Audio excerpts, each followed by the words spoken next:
It's 7:02, so we're going to call to order this budget meeting of the Board of Education, and I will invite everyone to join us for the Pledge of Allegiance. I pledge allegiance to the flag of the United States of America and to the republic for which it stands, one nation, under God, indivisible, with liberty and justice for all.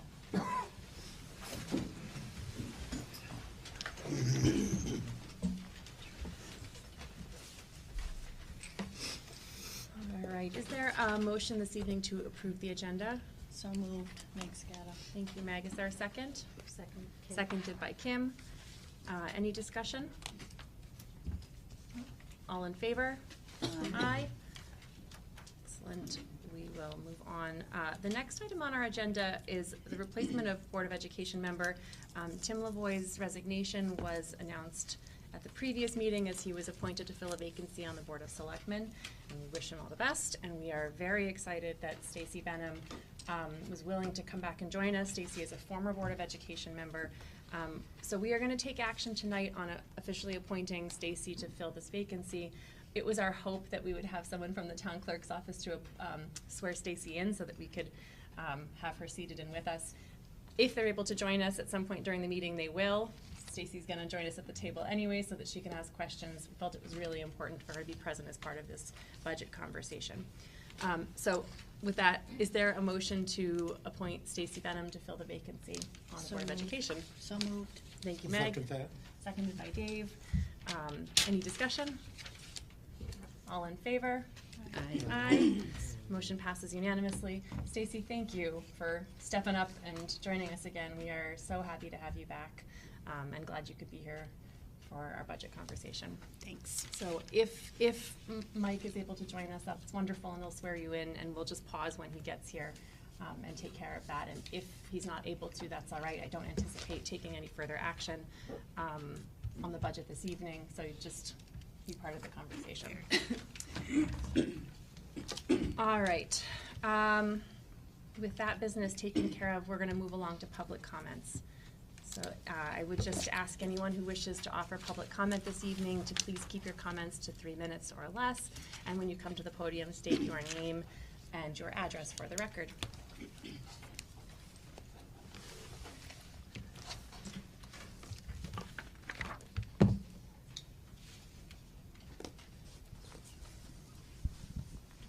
My name is Cindy Laverty, and I live at 14 Karen Drive.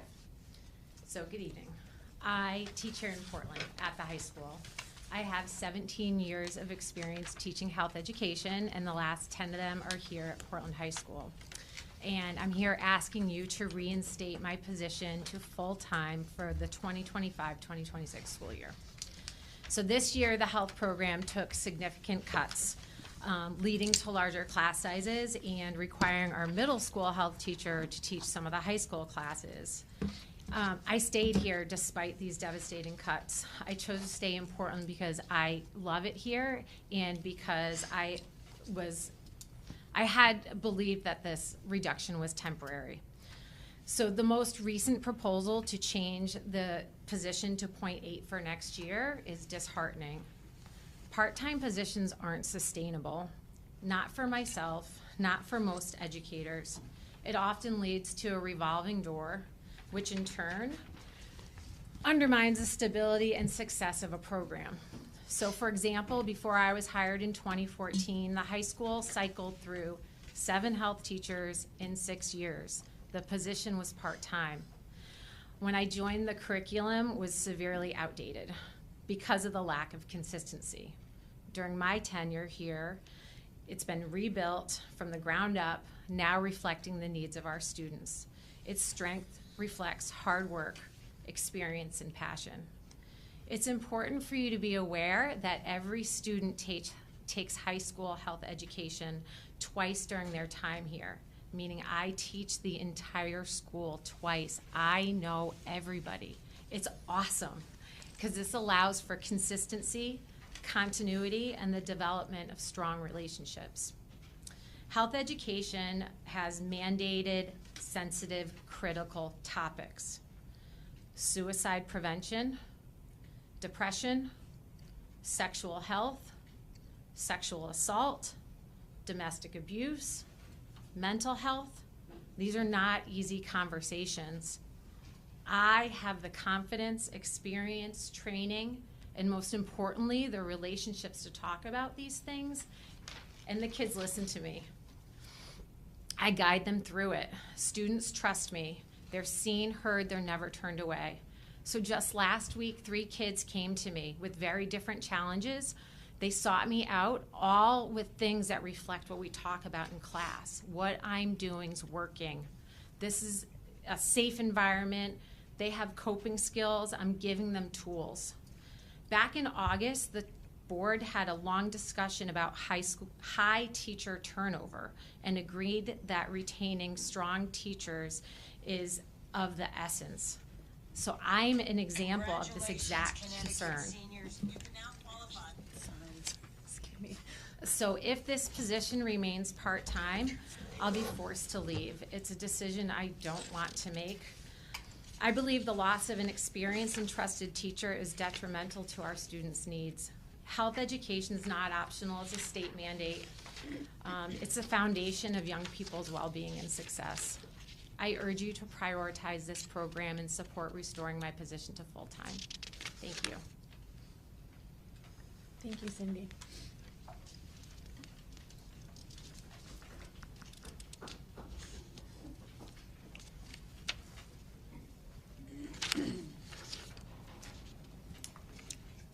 John Laverty, 14 Karen Drive. I recognize that my position here is unique due to my relationship with Cindy, but I'm also speaking to you as a fellow taxpayer, a fellow voter, a fellow member of the community, and a parent who's had children attend Portland Public Schools and are currently attending Portland Public Schools. I am also advocating for restoring the health teacher position at PHS to full-time in next year's budget. This investment will ensure the quality of our academic environment. The high school health curriculum, as Cindy noted, it's not the days of old. It's not just say no. It's not bringing in speakers from Mothers Against Drunk Driving. Instead, today's health curriculum is a comprehensive program that's focused on overall well-being, equipping our students with the skills they need to navigate the many challenges both in and out of the classroom. At the heart of the health program are frameworks that teach students how to make informed, thoughtful decisions. Life as a young person, it's often a series of small decisions and small choices that lead to positive and potentially negative outcomes. By ensuring the well-being of our students, we're ensuring their ability to succeed academically and thrive socially. The health program does address really sensitive topics, as Cindy said. And these topics are timely. Topics like anxiety, depression, the importance of recognizing healthy and unhealthy relationships. The family lives of our students reflect a lot of what's going on across America. Over the past 10 years, Cindy has dealt with students whose families have been touched by suicide, the fentanyl epidemic, students that suffer from body image and eating disorders, students that have other post-traumatic anxieties. What Cindy does in the classroom, it provides a framework for giving them the language, the courage, and the strength to reach out for help when they need it. Around town, I hear from parents all the time, whether we're at sporting events, whether we're out on a run, we get pulled over, whether we're at Adams, and the conversations are strikingly similar. They start with thank you.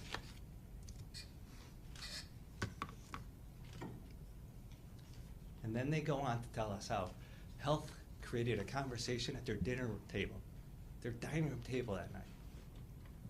How their son or daughter was able to reach out to them and like help them or tell them about something they're struggling with.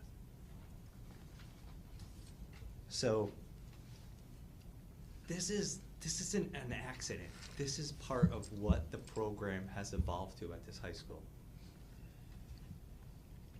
As noted, prior to Cindy arriving, we had 7 teachers in 6 years. If we move the program back to or sustain the program at a part-time role, what we are risking is creating a program that's a revolving door and does not meet the needs of our students or our community. So in closing, I urge you to restore the position to full-time. It's not just an investment in the health program, it's an investment in the well-being of our children. Thank you. I appreciate your thoughtful consideration. Thank you, John.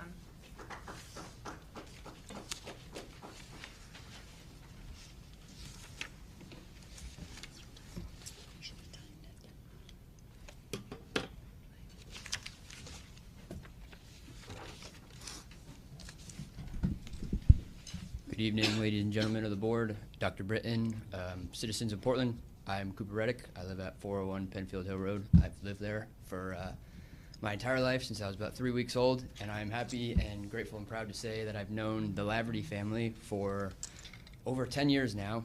I have lived numerous experiences, vacations, ski trips with the Laverty family, and I have to honestly say I don't think any of those experiences would be the same with any other family.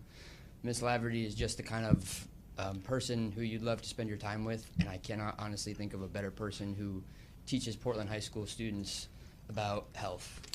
I have to honestly say I was beyond disappointed to only hear that we got to spend 2 out of our 4 years with Miss Laverty. I really wish we got to spend all 4 years learning about health with Miss Laverty, not just because of the class, but just because of the kind of teacher she is, and not even teacher, but just friend. Like both Mr. and Ms. Laverty have said, I think once this position, if it remains part-time, Ms. Laverty will depart, as she has said, and it becomes a revolving door, and I don't think any future candidate could fill the void that Ms. Laverty would leave. She is really, truly just a one-in-a-million kind of teacher. I don't think health class would be the same it is, and not even just health class, but Portland High School in general. Ms. Laverty gave us last year, as seniors, a place to stay during our flex period when we felt like we had nowhere else to go. We were welcomed into her classroom. We got to play Wii games. We got to hang out with her. We got to talk to her. She would talk to you about anything you wanted to hear. I remember walking in some days and telling her about NASCAR races and Formula One races that I like to see, and she doesn't know a thing about it, but she'd listen and she would care. And I don't think I know anybody else in the building who I could just walk in and start talking to and they'd be willing to listen. And I really, truly believe that if Miss Laverty does leave at the end of this year, if the position remains part-time, whatever school scoops her up isn't receiving a teacher, they're receiving a gem. And Portland High School is losing just an incredible, incredible staff member, an incredible person. And I seriously hope that you all will consider reinstating her position to full-time so we can keep Miss Laverty in Portland schools, because Miss Laverty isn't just a teacher, she's a best friend, and she's a mentor and a really spectacular person. Thank you. Thank you, Cooper.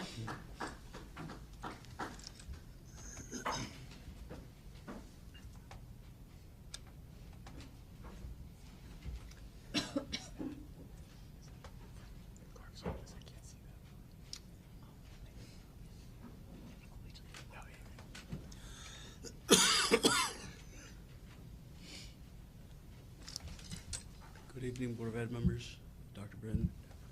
My name is Stefano Arroyo. I'm a resident of Portland, 5 Robert Street, and I come to you today as a resident, as a volunteer for the local fire department, as an alumni of Portland High School, and a former student of Ms. Laverty's. To say that Ms. Laverty is a good or even great teacher is an understatement. She is she has skills that I think are truly special and are hard to find in a teacher, especially nowadays. During my time here, she was someone that I knew I could confide in, that in times of crisis we could come to her, talk to, that for anything we could come to her and talk to her. I believe that if this position stays part-time and if she leaves, you will not be able to find someone that is nearly as good as her, quite frankly. And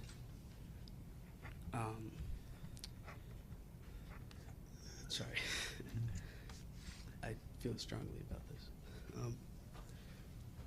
She is such an important and vital part of this staff, and someone that has been in this staff for a long time. And the way that she teaches this subject ensures an environment where students can be open and learn about subjects that are so uncomfortable and weird, quite frankly, for high schoolers to talk about. I think that going forward, if she's kept part-time, it is truly an underutilization of someone that is amazing for the school system. Thank you. Thank you. Would you just say your name one more time? I didn't hear you at the beginning. Stefano Arroyo. Thank you.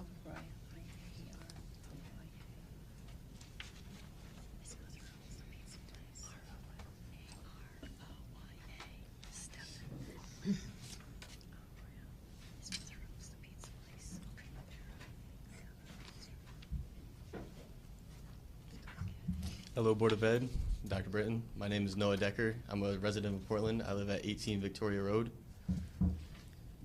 Ms. Laverty is far and away the best staff member here at Portland High School. Sorry, Ms. Tyler and Mr. Bernard. There is nobody, though, who can compare to her. She has a safe haven as her room in the high school that anybody could go to. She teaches such a delicate topic, and her compassion and relatability is crucial for her as a teacher, I think. She is a person that you can go up to with any question. I know when I was a student there, I graduated last year, I was able to go to her with some uncomfortable questions that I had about subjects that she taught. And she answered the question, and she was more than happy to. And I know that anything that I confided in her would stay with her, which is, it's truly a special thing, a special kind of relationship to have with your teacher. And I really appreciated to have it. But if you let Miss Laverty go, I don't think anybody can fill in her shoes. There's nobody that could replace that relationship that I think many of the students at Portland High School have with her. It's not just me, Stefano, Cooper, and Eunice, who's about to speak, that feel this way too. We're just the people that came. Many students at Portland High School talk to her every single day. They go to her during flex, like Stefano said, and other times at the end of the day while they're waiting for sports. Miss Laverty's room is, like I said, it's a safe haven from everything else in the high school.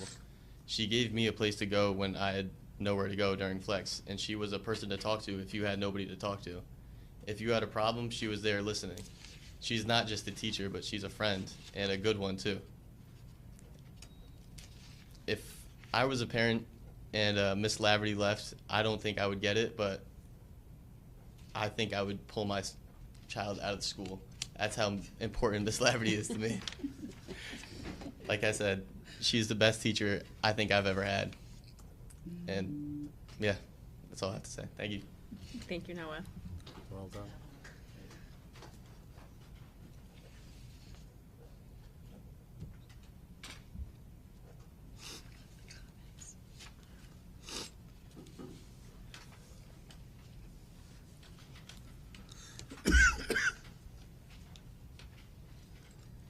Hello, my name is Eunice Kanjiri. I am a current junior at Portland High School, and I came to Portland in 5th grade.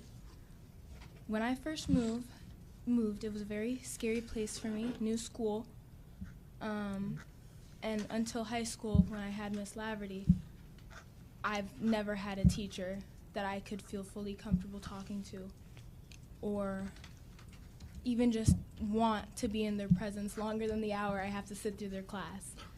Sorry.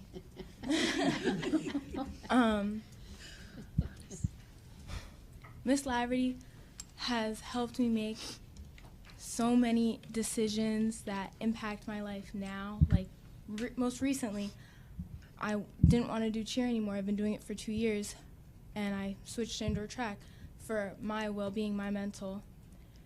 And it was a very hard decision. It may seem small to all of you with your adult decisions, but it was a big thing for me, and I feel so much better about school and being able to go to a place I feel comfortable is very important to me. Honestly, like, without Miss Laverty here, I wouldn't be the outgoing person that I seem to be to all my teachers. I know they all know. I'm always saying hi to everyone. I'm always coming into people's rooms saying, hey, how are you? I wouldn't be that person. Having a teacher I can always look to when I need help, when I'm stressed, when I'm sad, when I'm angry, it's something every student needs to grow in a high school, to have someone to make the decisions they need. Not saying the people that are in guidance aren't good enough, but I feel that all the hard conversations that you have to have in health class with Miss Laverty really creates that bond because she makes it a safe space for everyone. And I can confidently say that absolutely nobody I've ever talked to about Miss Laverty has had a lick of horrible thing to say about her. She is an amazing teacher and an asset to Portland High School, and losing her, honestly, would be wasting so much. The amount of money that you're choosing not to spend on her is money wasted, honestly. I wrote a bunch of notes, but I'm not even looking at them because this is just, it's like, I'm very sad, but I'm more angry because she shouldn't have been cut in the first place.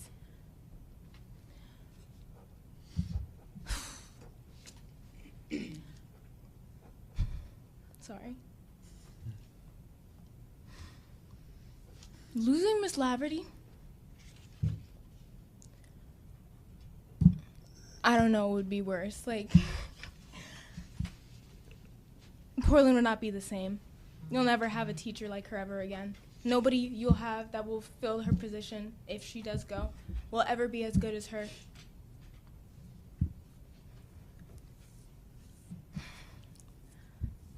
Thank you. Nice job. Thank you, Eunice.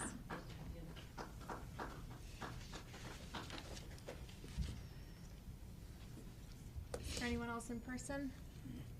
Do we have anyone online who wishes to address the board at this point? Nope.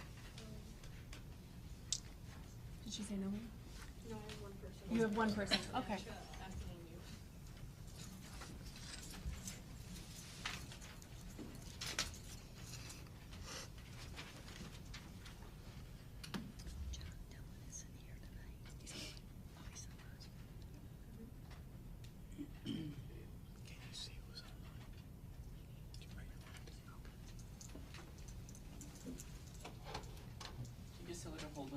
Yeah, sure. Whoever's waiting to speak to the board, just hold for 1 second. Our tech team is working on unmuting you. She can start now. Okay, and you can begin now. Just start by stating your name and address for the record, please. Beth Anderson, 44 West Cotton Hill Road in Portland. As coming to you as a taxpayer and as a part-time instructor, just want to, you've heard me come through time and time again say, stop spending, stop the crazy spending, you don't need a huge new school. This is where you spend your money. This is, you've just heard from the students, from the teacher, she is making a critical impact to their education and their comfort there. By being part-time, it is not giving her, she may be going out trying to supplement her job elsewhere. If you don't have that continuity of a teacher, when they see her all 4 years, they're not going to establish that bond. it is worth moving this back to a full-time position to establish that. And you, sounds like you have a phenomenal teacher here, and it would be an absolute shame to let her go. If you think back to, I believe it was the director of curriculum and instruction that spoke the last meeting on how to improve things in the school, he kind of got through to the point of it is the teachers, it's what's being taught, the assistance that's being provided that's important to increasing the educational quality at Portland High School. And so I really, really strongly encourage you to move this back to a full-time position. Thank you. Thank you, Beth. Is there anyone else online who wishes to address the board at this point? No. Okay, thank you. And there is a second opportunity for public comment at the end of the agenda as well. Did I see? Yes, I did see that we have our assistant town clerk here, so we're going to pause very briefly and backtrack and ask her to come swear in Stacy so that she's officially official. Officially.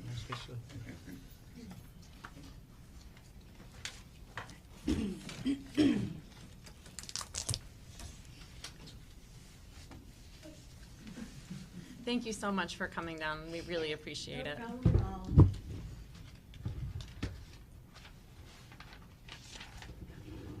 Sorry, what's your name? Stacy,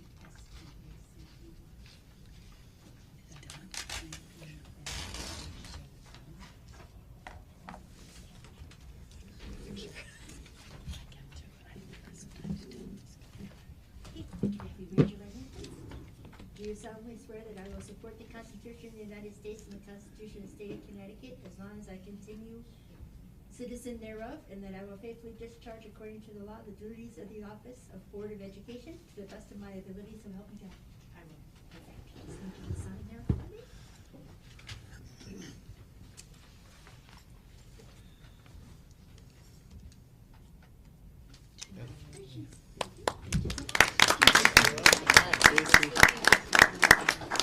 Yeah, absolutely. No problem. 2 more. Thank you so much. Thank you. And congratulations, Stacy. Thank you. Officially official. Yeah, officially official. All right, then we will move on to our main item for the evening, our new business, 2025-26 Superintendent of Schools Proposed Budget Presentation. Shall I go? Yes, please. Okay, so in the past, I've done Google Power slides and presentations from the podium. I figured we would just take a little different approach this time, and let's roll up our sleeves and get to work, right? I think we all are aware of where we are, and I do appreciate that we had one meeting prior to kind of get us started down this road. A couple of statements just to sort of remind everybody.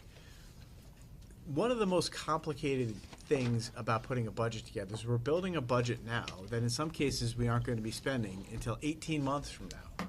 I promise you all, this is not going to be exactly where we spend every nickel. More things are going to change. We know how fluid things like our outplacement costs can be. We don't yet know our health insurance costs. We don't know how many people are going to be enrolling in health insurance. We haven't even opened the bids yet, and we are unaware of what the % increase is going to be.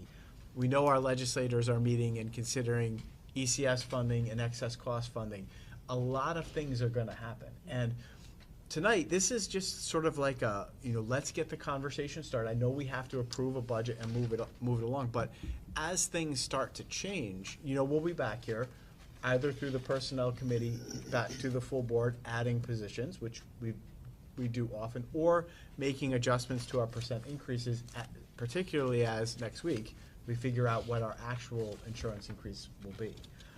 So, this is pretty close, but it's not going to be the exact number, right? And I'll remind you that as we go through this year, where we started, the budget that was passed, we changed several times by adding a kindergarten teacher, adding paraprofessionals as we've needed. And right up until this past last week, which was not a good week, when we got that email and found out our excess cost reimbursement was 60%, where we budgeted 70%, and I had to pull those things off the agenda. It's just complicated, right? There's so many things that are going to happen that, while this budget, we're talking about this in January, things are going to change, right? I mean, they do every year, and, of course, that's what makes Stephanie's authorized spending report so important. That's what makes the work of our personnel committee so important, and that's what makes, the ongoing decisions you make to add and remove positions as we go through the year so important. So that's just kind of level set. This will not be the finished product, right? It will inevitably change. That said, where I'm starting at is a 4.98% increase, right? That reflects the local educational agency share. So I would suggest you do a couple of things.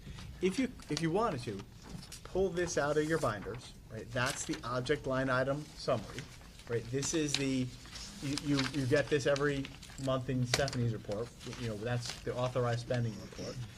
If you wanted to put that in front of you, then you can follow along as I go through the letter and the departments and see where the funds are on the authorized, the budget line item, object line item. Yes, it's under budget summary. Good. So, big picture number, you'll notice on the very last page, the 25,956,000, which is a 4.98% increase over this year's budget, reflecting a $1,233,464 increase. So that's the bottom line increase. But and I think that there's always been a little bit of confusion about this. That's not all the money we spent, right? We also that is the LEA budget. That's the money we raise either from the local burden, from the property taxpayers in Portland, and our biggest grant from the state, which is called the Equalized Cost Sharing Grant, which I'm happy to say is up $221,000 this year. Yeah. Should be higher. My feeling is that the burden needs to shift back towards the state and less on the shoulders of property tax owners. But of course I'm going to say that, right? And I know that when we meet with our legislators, we say that all the time. So the Equalized Cost Sharing Grant, we are projecting that to be at just shy of $5 million, and that the rest of that $25 million would be what we would ask the property taxpayers of Portland to contribute.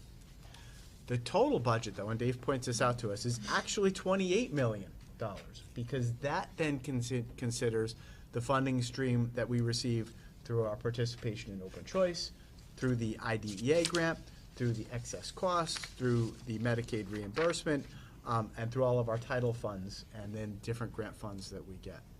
And what I did this year is I kind of broke out LEA, we're going to go through that first, and then we'll jump into, and all the positions that supports, and then we'll jump into the other funds that are non-LEA, open choice, excess cost, Medicaid reimbursement, and other grant funding sources. So that's sort of the synopsis of the first paragraph there. Let me stop there and see if you have any questions.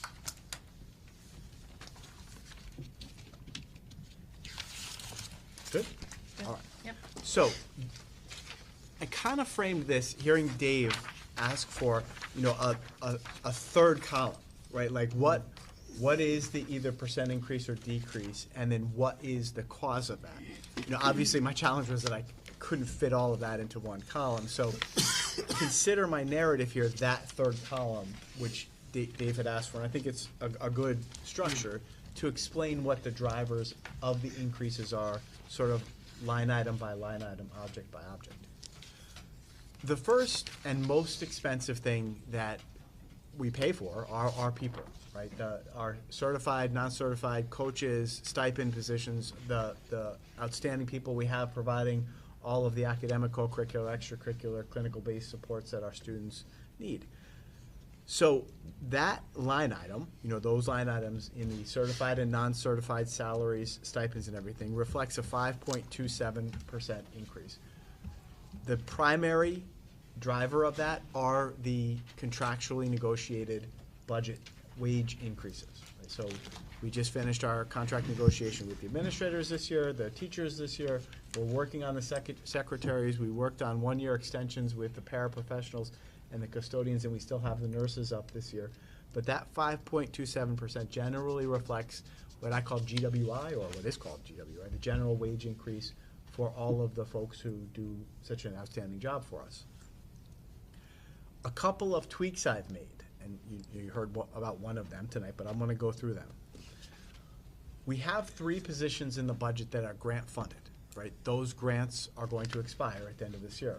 Specifically, the school improvement grant is expiring this year.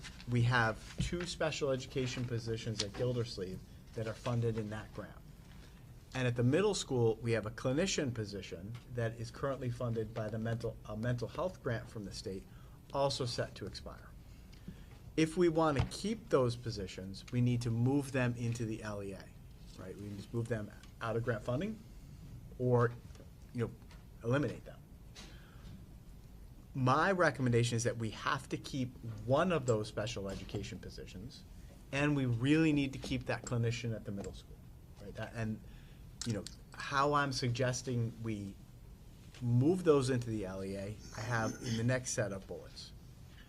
We have one grade right now, 4th grade. There are 76 kids in 4th grade.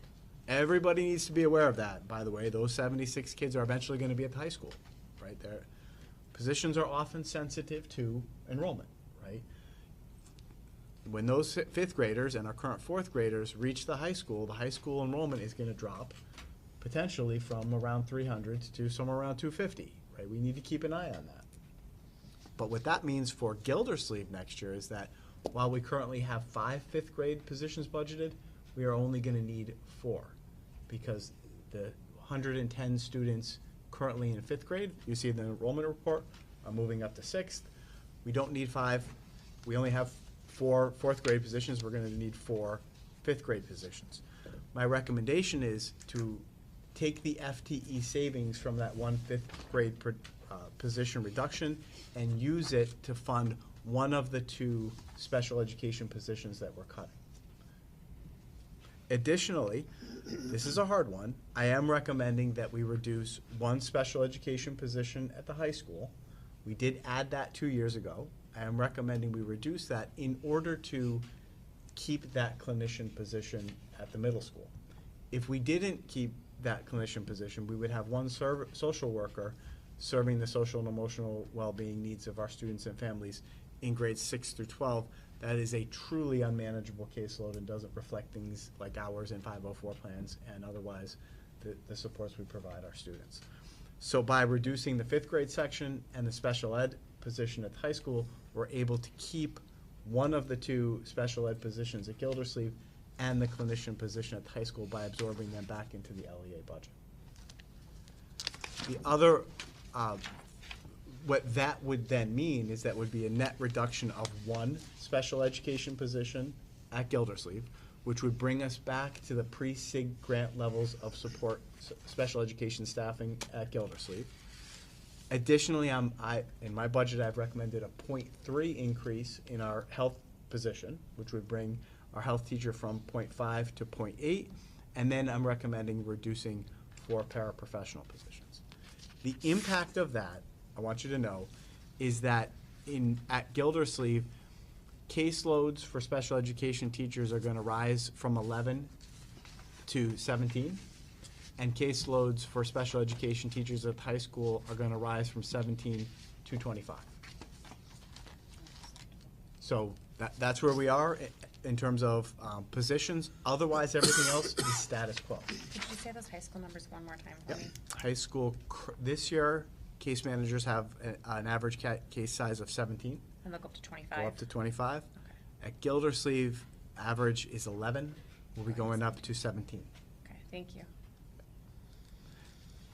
Otherwise, all, except for those relatively small adjustments, this budget contains funding for current coaches, extracurricular stipends, and all other positions are left as they are this year.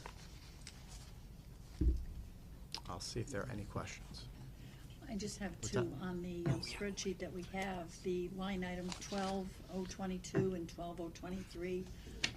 Obviously, the number was bigger or something, it's got some quirky characters. The doesn't budget was have- at 0 in previous years. Right. Adding funds in, it does that when you're dividing. Oh, okay. Dividing by 0 makes it the formula wonky. Okay, But it's just yeah. because there was no funding there No in funding, previous okay, years. Okay, all right. I so that's forgot one okay. thing, and Stephanie reminded me. The budget also does include an increase in math intervention at the middle school. We're gonna do that through grant funds. Okay, Matt. Gotcha. I should have included that as a bullet. Do we have a benchmark for what high school caseloads for special education teachers are? Like either within our DIRG or our state? Sarah, do you? And if we're gonna go Yeah. at a more granular level, you can hold that. Yeah, and all the department chairs and principals are here. Is there any, published anywhere, what average caseloads are across the state? Right, so I would say, it's hard to put a number of children as a caseload, because it really depends on, the number of hours every child has associated with them and the intensity of the service. So you'll see, when I did prepare for you just a list of our caseloads across the entire district, that number, just to make one small correction, that is with the upcoming classes. So next year, if we maintained current staffing levels, Gildersleeve Case Management would have 11. If we have the reduction, it'll be 17. The high school, it only changes the number slightly, but it is what it would be slated to be next year. So I took, current 8th grade, moved them to 9th, graduate out the high school, the seniors, if you will. So I would say, Sarah, to your question, there's not any professional guidance, but the key would be, can the hours be covered? Is there time to maintain a prep and a lunch? Are there union obligations for teachers and for them to provide quality service, fulfill all of their obligations to write and edit IEPs, attend PPT meetings. So it's hard to give a number. A student who is fully self-contained and receives a lot of individualized instruction is going to be different than a student that receives 30 minutes a day reading instruction. So I think, it's hard to answer the question, but I would, advise everyone to kind of think about intensity and hours of service in that question. Okay, thanks. Thanks, Sarah. Any other questions about line items 11011 through 13002? Just a comment, I think, to piggyback on Sarah, that yes, it is about service hours, but also to remember, 25 students means 25 PPTs at an hour each. That's 25 hours, not with your students, plus the time to write those IEPs. So there is more than just service time impact. Definitely, and the paperwork and the CT Correct. SEDS work and monitoring the goals and collecting the data. It's not insignificant, for sure, yeah. My wife is a special education teacher. I see her up till 11 o'clock every night on CT SEDS. It's a lot. Yeah. I appreciate you saying that. I think another thing that's worth mentioning in this section is that, as a reminder, the board added a 6th section of kindergarten this year after our budget was approved. So that additional position is not being kept in kindergarten in this budget, but it's still in the budget. I mean, it's added to the budget. So this budget does add an additional elementary position that is currently in place that was not in last year's budget. So where it says that there's a 0.7 reduction in certified salaries, it's actually, that's a reduction over current staffing levels, but it's actually a 0.3 increase over last year's budget. Correct. Just keep that in mind. And for next year, we are budgeting again 5 sections of kindergarten and keeping our fingers crossed. If we get above 90 students, I start to get very nervous. If we get above, well above 90, that's when I have come to you in the past and asked for the additional kindergarten position, and I intend to do that again this year. So we're staying with the 5 for now. Let's see what happens. Can I ask a question? So I'm in looking at the salaries increases, the 4% certified salaries makes perfect sense to me given the contracts we've negotiated. The 9.2% non-certified salaries, can you just talk us through why that's higher than I would have expected? So you have to remember, again, we added paras in this year after the fact. But they were removed from this budget request. So we've added 4 paras throughout this year, but this budget, I understand, takes away 4 paras. Correct.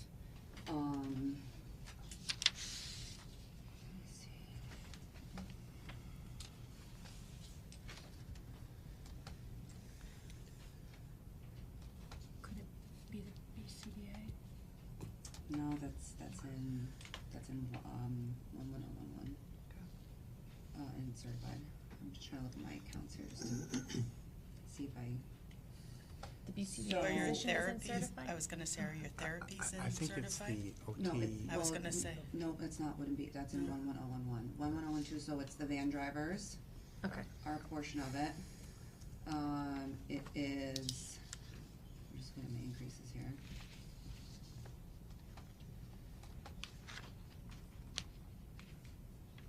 Van driver, the contracts.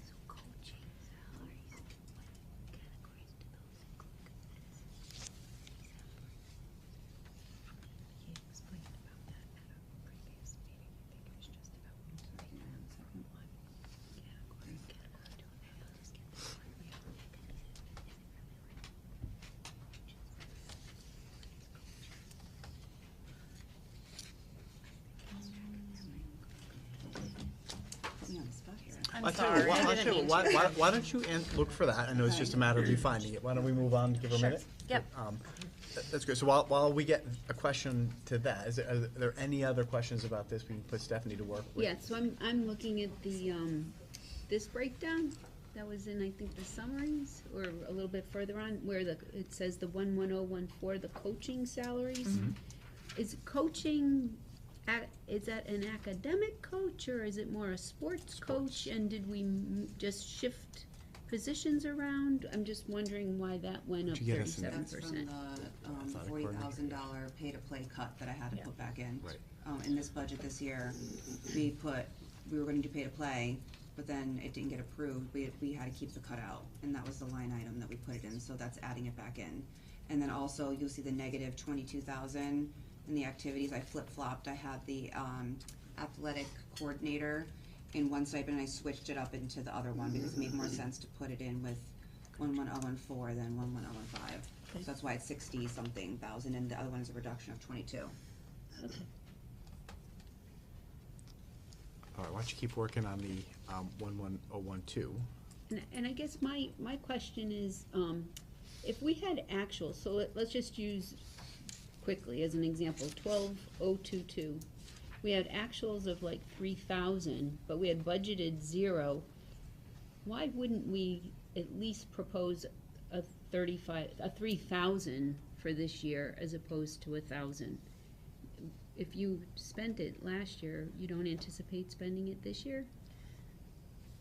So it's funny, I had a question about that 3,000 also, Angela, only because the substitute teacher in charge is a new item within the Right. last few months. Yeah. So I was wondering what was in that line item So from those 2 years actuals ago. might have been something else. It wasn't Okay. that, because that just became, and That's that's why there brand was no new. budget last year, there's no budget this year, it just started happening, and that's why I started budgeting for it now. Because it's negative, if you look in the authorized spending report for this year. That must have been something we charged there for, I'd have to go back and look and see. Okay, But it wasn't for the same purpose as what is in the budget now. gotcha. Okay. And I think we're only at maybe $1,200 as of right now, as what we've spent. So, and it doesn't seem to be that much, so that's why I just put in a little bit more than that. I didn't wanna go too much. Okay. Yeah, that makes sense.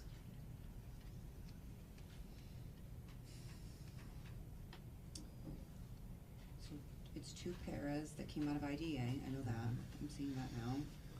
So even though we cut 4 paras, we had to take 2 out of IDEA because we're funding half the math interventionist, but that's for a reason why we had to reallocate for proportionality. something with IDEA. Okay. So that's 26.5 times 2. Then the salary increases, then Van drivers. the van drivers was, what's that doing?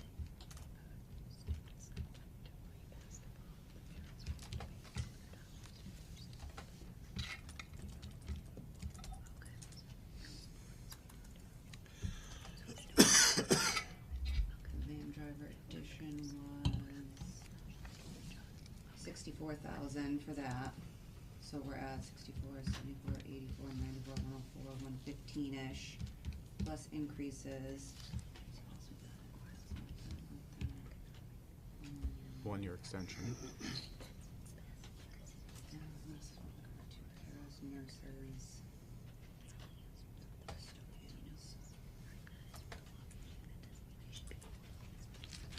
try the GWI on the. I think that sort of explains it. I think that sort of gets The at it. van drivers, the additional paras, and then the GWI on the one-year extensions for the paras. Yeah.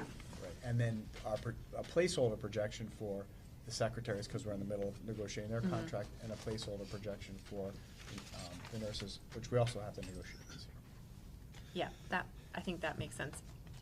Okay. Is there something? Those are the only ones that stick out to me, so I'm just looking at the accounts that Okay. are super high, like the 64s and the van driver, that's the 2 paras for the IDEA. And all the sub-sheets add up to, we don't have. And the other stuff is just contractual.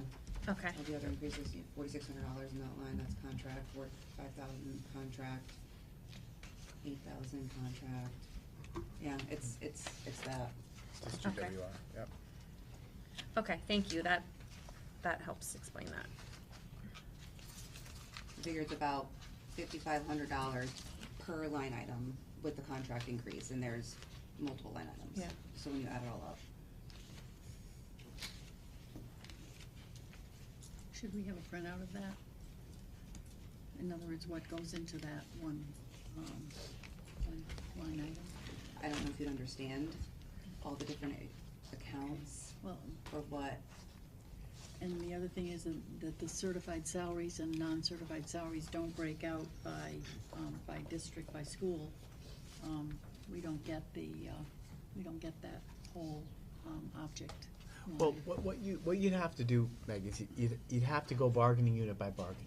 So Right. you, for example, the custodians, Mhm. right? When we get to the building, there are 2 custodians in each building, 1 floater custodian. And that the 1-year extension we negotiated, you can, count up the 10 custodians plus the floater and do it is that what you're Mhm. looking for? And then we do it Well- the same with the paras and the same with the secretaries and the same with the nurses, all of those positions that are there, and then reflect the negotiated. If the location budgets were complete with all of the objects, which they're not, we could take that particular 9.2% increase and look at where the increases are by school, which Correct. we can't right now because we don't get that sheet. So I'm kind of wondering why we wouldn't have all of the objects by location as well as the summary. I think we do it by the location because Yeah. staffing is done Yeah. in our area, and that's just showing what the principals. And that's why when I had Charles add in the beginning of the budget, what the total is per school, I know it doesn't give you a full breakdown of how much. Yeah. And you can But- get that, Meg, when you go to the location budgets, Right. we have there the principal's narratives Right. and their breakdown by school.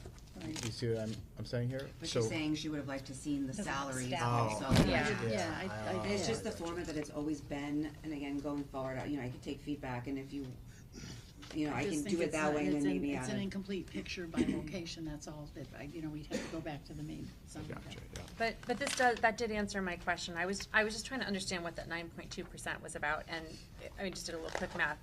When you look at the salaries for the van drivers and the new para positions that are being covered by our LE budget as opposed to IDEA, it leaves about roughly 5% for contract increases, and that makes a lot more sense to me. So, thank you. Okay. We jump to benefits? Yeah, sure.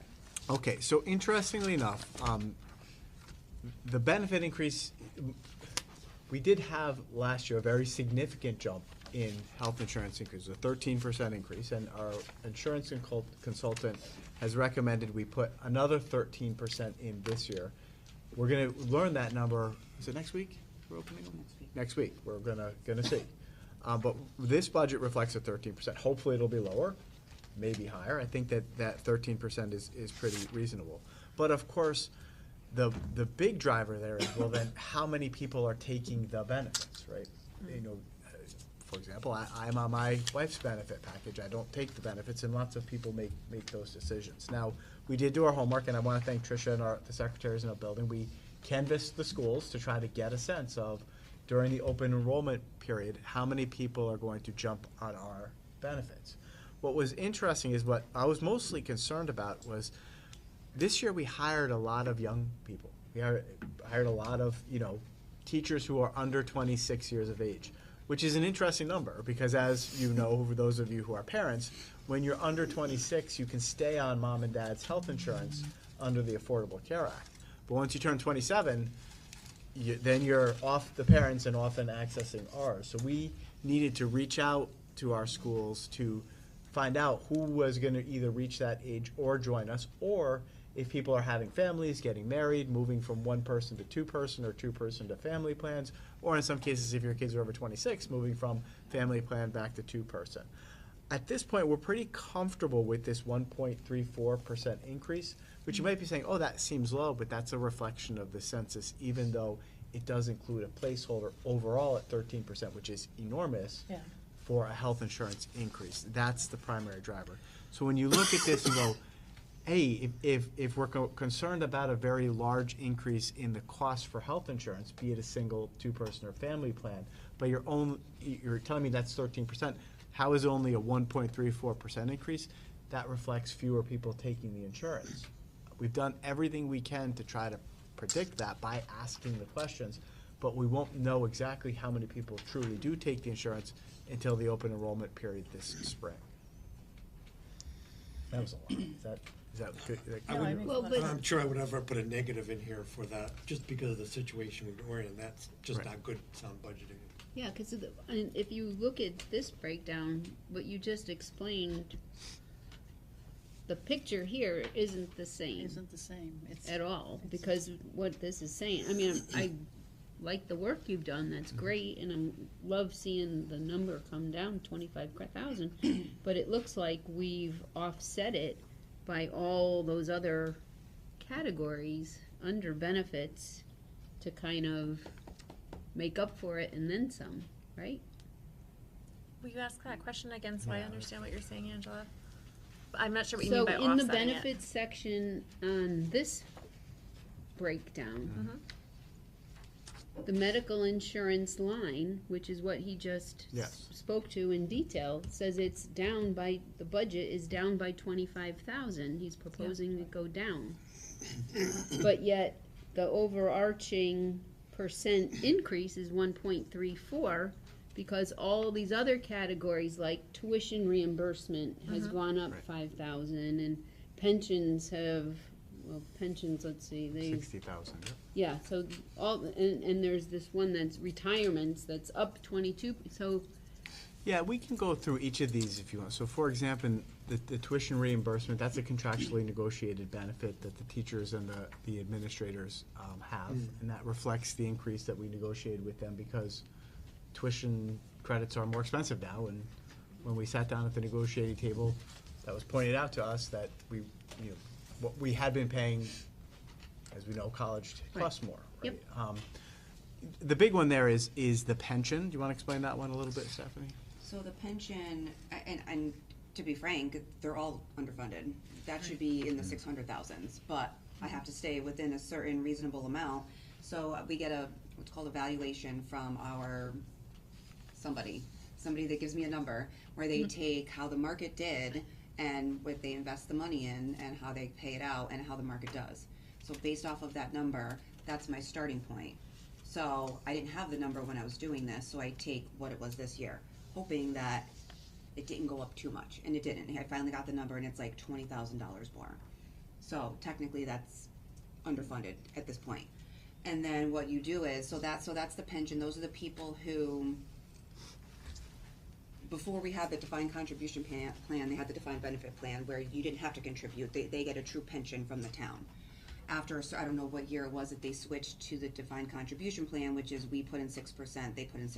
2003, the town. I think 2003. So you're grandfathered in if you are still an employee here and you were on that old plan. So they're part of that valuation number, that $468,000 number that they gave me. Then I have to take the salaries of everybody else, not teachers and administrators, because they're in TRB, so they're not a part of this. So any para, any custodian, any non-union, anybody else that's employed here, they get the defined contribution plan. So I have to add up all their salaries and take 6% of that, because that's what we have to pay into it. So I have a number of all the salaries. I subtract out the pension piece from the town and then multiply what's left by the 0.06%, and that's the number I come up with frankly, the number is 600 and something thousand, but I can't put that in because then our budget will be way higher. So I try to look at it each year to increase it to what it is, and every time a person retires, that number goes up, because they're coming off the pension plan that we don't have to contribute to, that now when they retire, we hire a younger person in where we do have to contribute, so that number will go up. So if we get any retirements now of any of the people that are still in that other plan after the fact, that number will go up even more. There were contributions to the defined benefit plan. You know, we provided and the board provided to the defined benefit plan, then it went to the savings account or whatever it is, that it's different, the 401 or whatever. Yeah. And that is 6% and 6%, but I think we put in 6 and the board put in 4. But do you know how many people are left on that defined benefit? There are, I believe, 9 people that are left. That's it, okay. 9 people that are left. Okay. And then so everybody else, we have to contribute the 6% towards. Right. So that's why this one goes up and down, you know, because teachers have to let us know by December if they're gonna retire, but they're in TRB. It's everybody else, that's, you know, in the other bucket. Right. So, like I said, I just got the number, it's $20,000 higher, but that number's already low to begin with. And I'm increasing it $60,000. Right. You know, and that might have been one of the numbers I even went into to get to the 4.98. So, it's not a pad, there's no pad anywhere. No. If anything, you know, It's I try to other- make up for what we cut in any savings that we get during the year. Do you also age out all of the people in that second plan, the newer plan, so that you kind of look to see who could potentially retire? I mean, is that something that? I mean, some people work till their 70s, in their 70s. I can't determine when somebody's gonna retire. That's, trying to even budget for retirements is hard enough. I do 2 teachers a year, maybe a secretary looking at the population, you know, that's what kind of a. But it's a best guess. Right. Okay, well, I wondered if you aged it at all, okay. I can't I discriminate know. against, I don't know when who's gonna retire. Well, but fair. people are reaching retirement age of 62 or 65 or 67 and a half or whatever it is. You know, whether they work to 70 or not is, you know, really. So that's where that number comes from. All right. And Angela, did that sort of answer your question? Like, they're not, okay. Yep. And I think it's also important in this context. Sometimes we beat up on the state for underfunding, but thank goodness the state has taken administrator and teacher retirement burdens off of local towns, right? That would be crushing. I remember it was almost 10 years ago now when Dan Malloy, remember him, was starting to talk about. You wanted to put it back on the town. Put it back on the towns. That would have been crushing, Yeah, it right? would've. So, you know, hey, Hartford has done some really smart, good things for education over the years, and pension being one of them, but all of our non-certified folks are either in that defined benefit or that 401k plan that are part of their work agreements. Yeah, that was scary. Yes, that was Scary scary. moment. That was scary. So thank you, Hartford, for that. I mean, that would be something. But back to the medical insurance piece, because that really is the biggest chunk of that whole section. Dave, it sounded like you had a question about the budgeting and whether Well, we're under budgeting. Again, this is one of my first ask Yeah. on day one was, so I'm gonna make this up, but is your thought process there that we're gonna budget 10% increase for the health insurance, but because we're expecting X amount of people to not be on it, that's gonna offset it by more than that, by 25,000? Is that your thought process? I take the actual population that have benefits right now and roll it as if they all were to keep the benefits. And that's how I come up with the number. And that's It's at actual 13%. We just went to a 13% increase. Right. That is But if with you the look at my 13%. authorized spending report for this year, I know pension, medical is not projected, but we have a savings of almost $200,000 in medical because of the census this year. And that whole, because of the census that of what was hired this year is much younger. So that we have a savings of almost $200,000 in medical right now. And that rolls into this year. Now, again, we're doing the survey to see if that's gonna change, you know, if any of those people are 26, turning 27, and that's what we've been collecting the data on, to try and make sure we're as accurate as we can be. But that's the details kind of like to see. It says, okay, we're assuming a 10% increase on the 13 on the total population. However, semicolon, offset by, this is your thought process. Those are the 2 sentences I really want for all these big nuggets. or what I've heard the other day at work, big rocks, they call them. Yeah, I hear you, right. I mean, it's one of those things that we could, during the open enrollment period, have unpleasant surprises, much like, more outplacements that moved into town or whatever it might be. These are the roll the dice moments that we do, and Stephanie and I have a lot of conversations. We do this with Tom and Roy Lynn, and we figure out our rate sheets and are going to be opening the bids and taking a look at that. But the medical insurance increase along with dental is a function both of census and percent increase. If the census continues, the winds are at our sails right now, but. Trust me, I looked at that number and it took me 2 days and I sat there and said, there's gotta be something wrong. But after looking at a lot of the new people that came in, either didn't take insurance for whatever reason. And I mean, it's in our favor this year for this budget that we're currently in, because it helps us with our deficit. And to your point, we're not looking to pad it. We're looking to have as Right, accurate I as can't we get can, any a more real than reflection. that, than the Yeah. actual number based off of what I have in December when I do this. Yeah. And like I said, we're collecting the data now. Once we open the bids, I mean, would we adjust this? Would the board agree to adjust it? Maybe. I guess it depends what it ends up coming out as. Right. And we do. If you remember, there's always kind of like a second vote on the budget. You'll take a position on the January 21st, and then we'll come to you again in February and say it's higher or lower. And I think that higher or lower moment is going to be a reflection of the bids and the census, which, thank you, Tricia, for getting as our best guess as we can. That was a lot of work to visit every employee and ask them, are you planning to change your benefit package? But we had to do it to try to get to a place where we're comfortable. Now, comfortable isn't guaranteed. There's inherent risk in everything. Like those are the parts that cause sleepless nights. Is who's going to come on over and who's going to take benefits and. But I think at this point it does reflect the 13% placeholder increase, which is going to change, and what we believe is the current number of people that are requesting benefits. In the last couple of years, we've been lucky where we've been told upfront by our insurance consultant that we should anticipate this very high rate, and that it'll come in still very high, but slightly more reasonable, and that's worked in our favor, and hopefully that'll happen again this year. That's right. 13% year over year is just, it's unsustainable. It's unsustainable. And we are, I'll be honest, we haven't talked about this in detail yet, but there are options for the town. We could look at the state plan. That's why our insurance consultant is wonderful. She's out there looking at all of these things. Those are big changes. We'd have to go back to the unions and reopen negotiations and do these things, but we got to do it because you're right. 13% increases year over year, on a $35,000 family health plan is enormous, right? I mean, that's health insurance is really something. I mean, it is getting. Well, we say it every year, but yeah, we do say it every year. Self-insurance, have we ever talked to, I know we were self-insured at one time. We are self-insured for dental.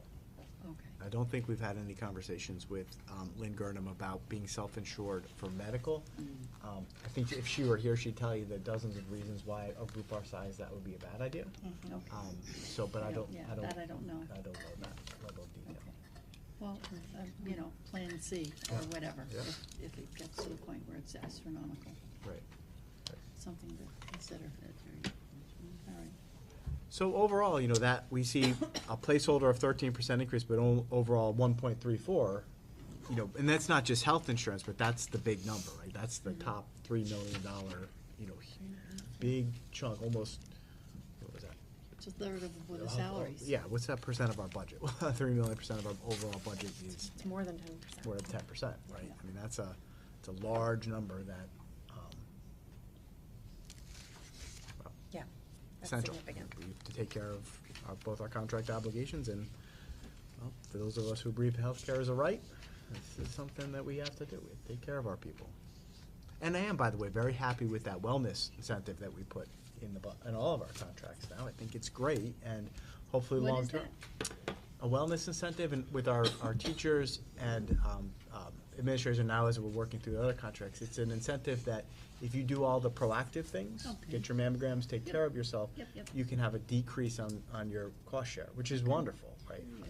So, So it's a We didn't have benefit. that before? We did not, Just and it's a this year? benefit to the employees to be Yep. able to slightly reduce their contribution to the health insurance plan. right. The idea being that if you can catch these things early, Yeah. you can treat them more effectively and then not have the big expenses later.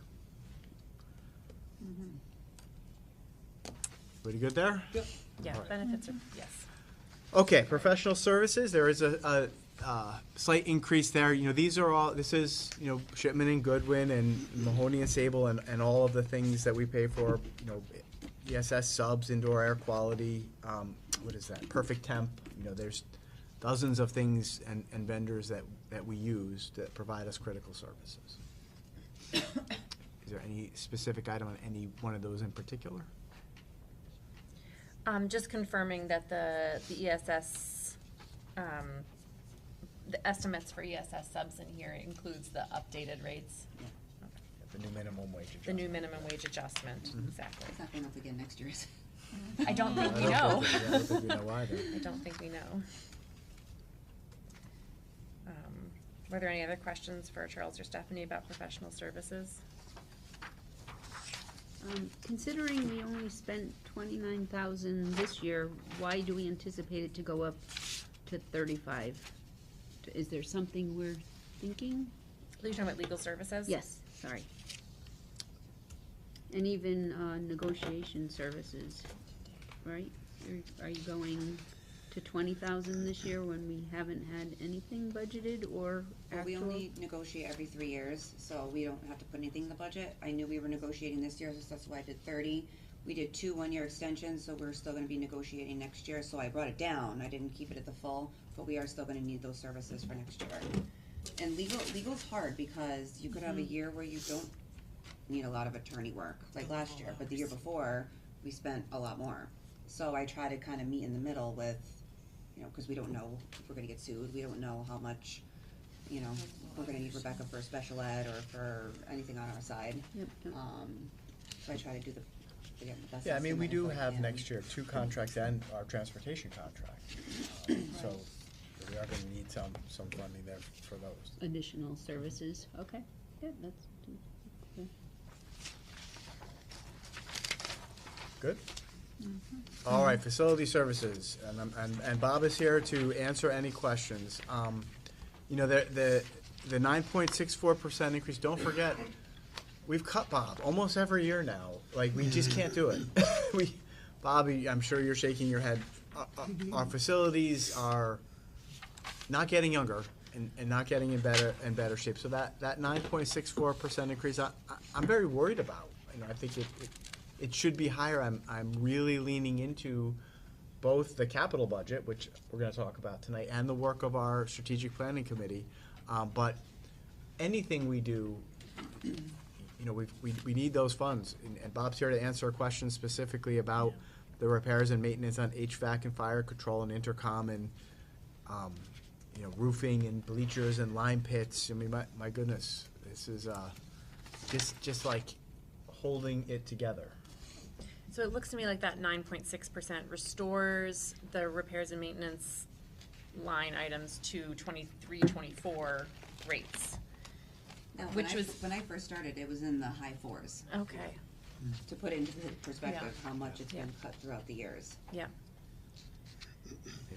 Yeah, no, I think that's important. I mean, I know last year we were in a really challenging situation with our special education costs, and it wasn't just Bob's budget that was cut. We were going to every single school and department and asking them to cut 5%, 10% or more from their budgets. And that was extraordinarily painful for a lot of people. I mean, in a lot of places in our district. But I'm glad that we've made it a priority to restore that funding level, at least to last year's level. It's a good step in the right direction. I have a clarifying question. And remind me if this is in the capital budget and not this, but I'm recalling a spreadsheet that projected what needed to be fixed over 5 or 10 years. Are any of those things included in this budget, or are those all the capital? Those are capital. Okay, thanks. These are just the everyday, you know. Okay. Somebody shoved something in a toilet, you have to get it out, and somebody ripped a door off, we gotta fix the handles. What's a lime pit? Science lab. We had a huge issue with that one year, and now we have to make sure we stay up to par on that. Bob, do you want to give a quick explanation of a lime pit? It's on here, I just Yeah. didn't know what the heck it was. Yeah, Lime isn't that pit. the science department? It is the science. I thought limes had seeds. What would you, everything else? Right, oh, it bubbles up. I do. So unfortunately, the lime pit, we use a special lime, rock and stone. So it's the drainage that comes from our labs. And it has to be treated prior to going into our wastewater system. Gotcha. So it has to be neutralized. So it has to be a certain level of pH before we can dispose of it safely. So it goes through a special pit. Not only is one in the middle school side, but the high school side. Okay. So we have to maintain those pits, so we have to service those pits every year. And they have electrodes, so there's things that we have to work on, and we have to update those every year, so there's a cost there. Yeah. Really, the overall cost there is just to maintain them once a year. And based on our usage, that is sufficient enough for us to pass our inspections, which they get inspected every year as well. So, pretty mandated on a lot of things that are in my costs. And the bleachers, are those the indoor bleachers here in the gym, or do we have bleachers outside as well, right?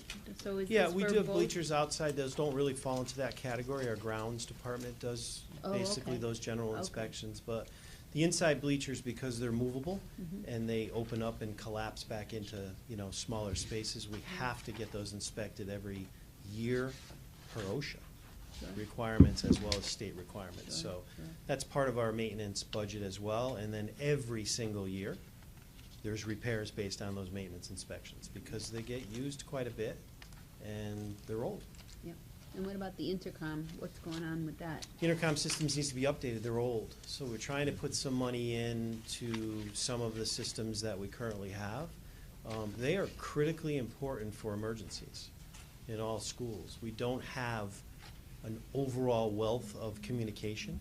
We do have much better communication than ever now that we put our new portable radios into place, but we still have, classrooms in elementary schools with no phones. So, the intercom system is pretty important for our teachers' safety and students. I describe some of our intercoms as antiques. Yeah, almost a string in a cup, but. Maybe just a step up from that. I don't see anything about the track, now the track is new, but is there annual maintenance on that rubber surface or anything that needs to So be right now, done? no. In the 5 or 10 year mark, there's maintenance that has to be looked at. So we'll probably, look for some capital funding because it'll be over that threshold. Right. That would be an operational number. So we'll be looking at that. But right now, everything's under warranty and everything's maintained as is. So the biggest discussion in the future is going to be our tennis courts. Well, that was my next question, is what I know the covering is coming off and you put it back down and paint it over. Yeah, we have more. We just had some failures over the past couple of weeks with the wind on other repairs that weren't needed last year, but all of a sudden are needed based on the climate and the wind this year. So we're gonna have to look at that for this year's season, but we're gonna have to make that a very critical next step in either our bonding future for here or some other aspect of how we're gonna rebuild those tennis courts if they exist, because they will be in the near future, and I'm not sure how far out, probably unplayable. Well, Because yeah. the repairs they'll be at a point where the repairs will be basically wasting money versus a replacement. Is that a shared facility, Bob, between the Park and Rec? Park and Rec. town and Park and Rec has programs, they have new programs this year for pickleball. Pickleball. So they use them often, most of the summer as part of their program. Right. And we also have other schools that are practicing on them now that are in the same situation where their courts are unplayable. So we offered some space last year to a few teams close by, and they utilized the. Should we be looking for quotes now to be ready to have that? Oh, I have added numbers. into- You have numbers, okay. I do. They're not I know pretty, you but do. I have numbers. Thank you. You have numbers for just the. Replacement. The quick, a replacement versus a quick fix. I have numbers for a quick fix. The yeah, quick fix as for what we well. need this Yeah. spring to make Yeah. sure that they're playable. I have a really good idea based on square footage, based on last year, so Yeah. we'll have the courts inspected in the next 2 to 3 weeks, so that I can prepare to see what we can do to make sure they're ready for March, April. Bob, with the intercom expenses, does that bring all the classrooms up to where we need to be, or what is your plan for? It's just doing that? improvements Okay. to try to piece it together until we have a final building plan. So right. that's what I work on every day. Yeah. I'm trying to get to the goal. We're not quite sure what the goal is yet. We thought we had a goal, but now it's changed. So we're working very hard with this new committee to find out where we're gonna land.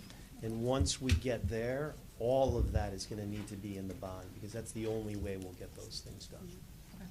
So we're gonna try to piece it along as far as I can until we have funding to do the schools. Okay. Which is gonna take some time as well, and that's gonna be a difficult part. Thank you. Any other questions for Bob about his budget? Thank you. No. Thank you, Bob. Okay, so the next is a big one, right? Other services. And Dave, we know you had questions. Sarah, why don't you come on up, because I know you're going to get questions on this one. And we have, a new idea to share with you. Right? This is a potential change, right? You know that we've purchased the 2 minivans this year and have the drivers, and that has saved us substantially in terms of what we were when we were contracted, right? And of course, it's good because we paid for the vans now, and we don't have to pay for the vans next year. There is we've been talking, and Sarah will break this down for you about what it would take to add a 3rd van, whether that makes sense, and how that might offset some costs. The challenge, of course, there is that in adding a 3rd van, we have to understand, it's a lot to manage, right? I mean, Dave has talked to us in the past, we need a transportation coordinator, right? I mean, it's a lot for someone to do, and right now, Sarah and Olivia are doing a wonderful job managing the vans, but Olivia has a lot of other responsibilities with getting POs in and, all of the things of managing a special education department. We're worried about her and her bandwidth if we add a 3rd van. I mean, she's doing well with 2. Adding 33% more to that responsibility would be something. Now, there is some savings there if we do that, but we also have to consider the managerial side of it. So it was a great idea. We have 2 very brilliant people here, and I'll let Stephanie and Sarah explain. This is their idea. They work. It's amazing to watch these 2 work. They are on like a certain wavelength that sometimes I have a hard time catching up with. But here's an idea to save us some money and build capacity.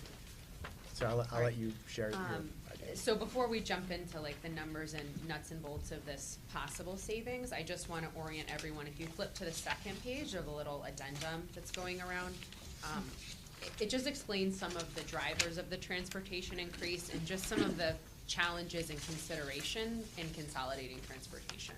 So, the lion's share of the cost is certainly special education transportation. So that's students that, because of their special education needs, are no longer attending school in Portland.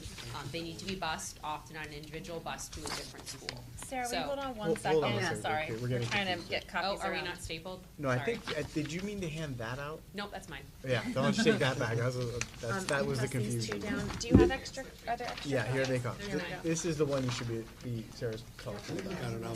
Is there one more copy by any chance? Pass that one My bad. around. Okay, here we go. You want me to make? Thank you. So you don't want us to start on page 1? You want us No, to flip start it. on That's the page caseload 2? discussion around the special ed teachers. So just go to the 2nd page where it says transportation. Great, thank you, sorry. Transportation drivers? Yes, ma'am. Yep. And is that an actual driver? No, like good question, but it's a nice pun. I didn't do it on purpose, but more like things that are driving the budget to be more. Because that was a lot of the questions I got from the board was, why is it so much more expensive this year? So just a couple things to know about special education transportation as we talk about, where can you make savings? Can you consolidate? Can we continue to be in the transportation business in Portland? students who are outplaced are really all over the state. It's highly dependent on what their specific needs are and also where there are available seats. As you can see from the excess cost discussion, there's an enormous amount of students needing significant services in Connecticut. So a lot of placements fill up quickly. It really is challenging to place students. So that said, I might have one student going to Wallingford, one going to West Hartford, one going to Deep River, one going to Madison, and all of their schools typically start at 8. Many outplacement schools do not do a middle and a high as a different time than elementary. So when we talk about consolidating runs, there's a point to where we can't do it anymore, because unless the bus is going to pick up a kid at 4 a.m., they can't go Wallingford, Waterford, Madison, West Hartford, all with an 8 a.m. start. So just when we talk about this, there is a point to which we can no longer consolidate runs because kids are too geographically, displaced. But that said, let me just add, I mean, regular schools have pre-programs before they start. None of the outplaced schools have any of those. Do you mean like before care? Yeah, before. No, they or typically after don't. care? Yeah, a couple have asked, have wanted to start that, but no, they typically don't. They don't. Okay. No. So that's just something to orient ourselves in. The other piece, just something to consider as we go through this process, is that our driver pool has been a bit challenging this year. Due to Olivia's diligence, we have not had any interruptions in service. Our service times have been excellent. But it is a pool if we're talking about hiring per diem, so under full-time. It is just a little more difficult to staff. But that said, I'll kind of jump ahead just giving you that piece of information. What we could do, there are a few runs that are geographically close enough. They're all kind of in the Wallingford area. They all start around the same time. So if we were to consider consolidating some of those runs, it wouldn't be an enormous savings. You can see on your sheet, the savings, of course, are greater beyond this year, because if we were to purchase a Chrysler Pacific, I believe with all of Bob's lettering, it's about $52,000. We would be consolidating the savings of a few students that are on outplacement runs that are all geographically in the same area. We would need to hire a driver to drive them. And then, what Dr. Britton is speaking about is kind of the need for increased clerical support around managing that to take some of the load off of Olivia, because she is, managing all the drivers. When a driver calls her at 3 in the morning and says, I'm throwing up, I can't drive at 6, she's calling the other drivers. And it is, a big job managing when people resign, when people need to flop their hours. So my recommendation would be that we add some additional clerical support in the form of a secretary to not manage the transportation process, because Olivia is very good at that and she's built relationships, she's learned how to manage that process, but to take some of the other secretarial tasks off of her plate. With those, possible recommendations, our savings are in the ballpark of $30,000. So it's not an enormous savings, but it is a savings in the transportation line item. I would just caution everyone to know that there is a point to which we will not be able to consolidate anymore just because of where students are in the state and the start times and that whole driving aspect. So that is a plan that we did want to put forward and discuss, which is those are some of the drivers, not actual drivers, but budget drivers you should know about if we were to, continue the work we've done this year of bringing in some transportation into the district. So I think that there's the proposal here is that we could save $30,000. We currently have a 0.5 secretary at the high school, right? The idea would be to increase that to full-time and then share that position with Olivia. So it would be a shared position between the high school and Olivia. So that we're thinking somewhere around the lines of 2 days a week, the person would be part-time working with Olivia and the rest of the time supporting the operations at the high school. So it could enable us to bring that secretary position back up from 0.5 to full-time, give Olivia the support, purchase the van, and still save $30,000. Did I describe that correctly? Yes. What if we brought them up 0.8, like we did the health person, instead of the whole half? What's the total cost on that half? It's 22,000 Yeah, for the half. So 22 rather than 30, or so what would the savings be? Rather than 30, it would have to be more than 30, not 22. Yeah, I mean, 0.5, 10, 15, 20, probably 5,000. Another 5,000, okay. So I did But have I don't know if you would find a a sticky note 0.8. with a question about that staffing position. So this would be in Kate's write-up. You had requested a 0.5 for the guidance department, so I want to be clear, that's the position we're talking about? Yeah, so to be fair, I rejected the request. Right. In the budget here is a 0.5. Stephanie and Sarah's very creative thinking about how we can create bandwidth would do that, save money, and enable me to modify my recommendation to increase the secretary from 0.5 to full-time. And we've already spoken with Kate. We'll have to figure out a schedule for this person so that 2 days a week, part-time, she would be working with Olivia, supporting Olivia in those other duties so that Olivia has the bandwidth to manage 3 vans and all of the runs. And then the other time be supporting the work of the high school offices. So that would, with the $22,000 increase for additional admin assistant staffing, you said we'd be looking at around 30,000 in savings in year 1. Is that correct? And then in year 2, we would probably see Add the that 52, increase. right, because we're not buying a van again. Right. So similar to the proposal we had, I believe, in August when we purchased this van, the savings are more every year because we don't have those upfront costs of the van, the lettering, the camera, all those things, yeah. Would it be possible to get that in writing? Because I don't think, unless I missed it, I don't think that piece is in here, right? Yeah, it's at the end as a recommendation, but that would be, so that secretarial support would be 22,000, so if you kind of subtract that out. Yeah. And is that change to staffing considered in possible savings? No, it's not, but, you know, we wanted to put it forward to the board, it was just an idea, because, you know, we discussed, could we do it without additional secretarial support, and the answer is really no.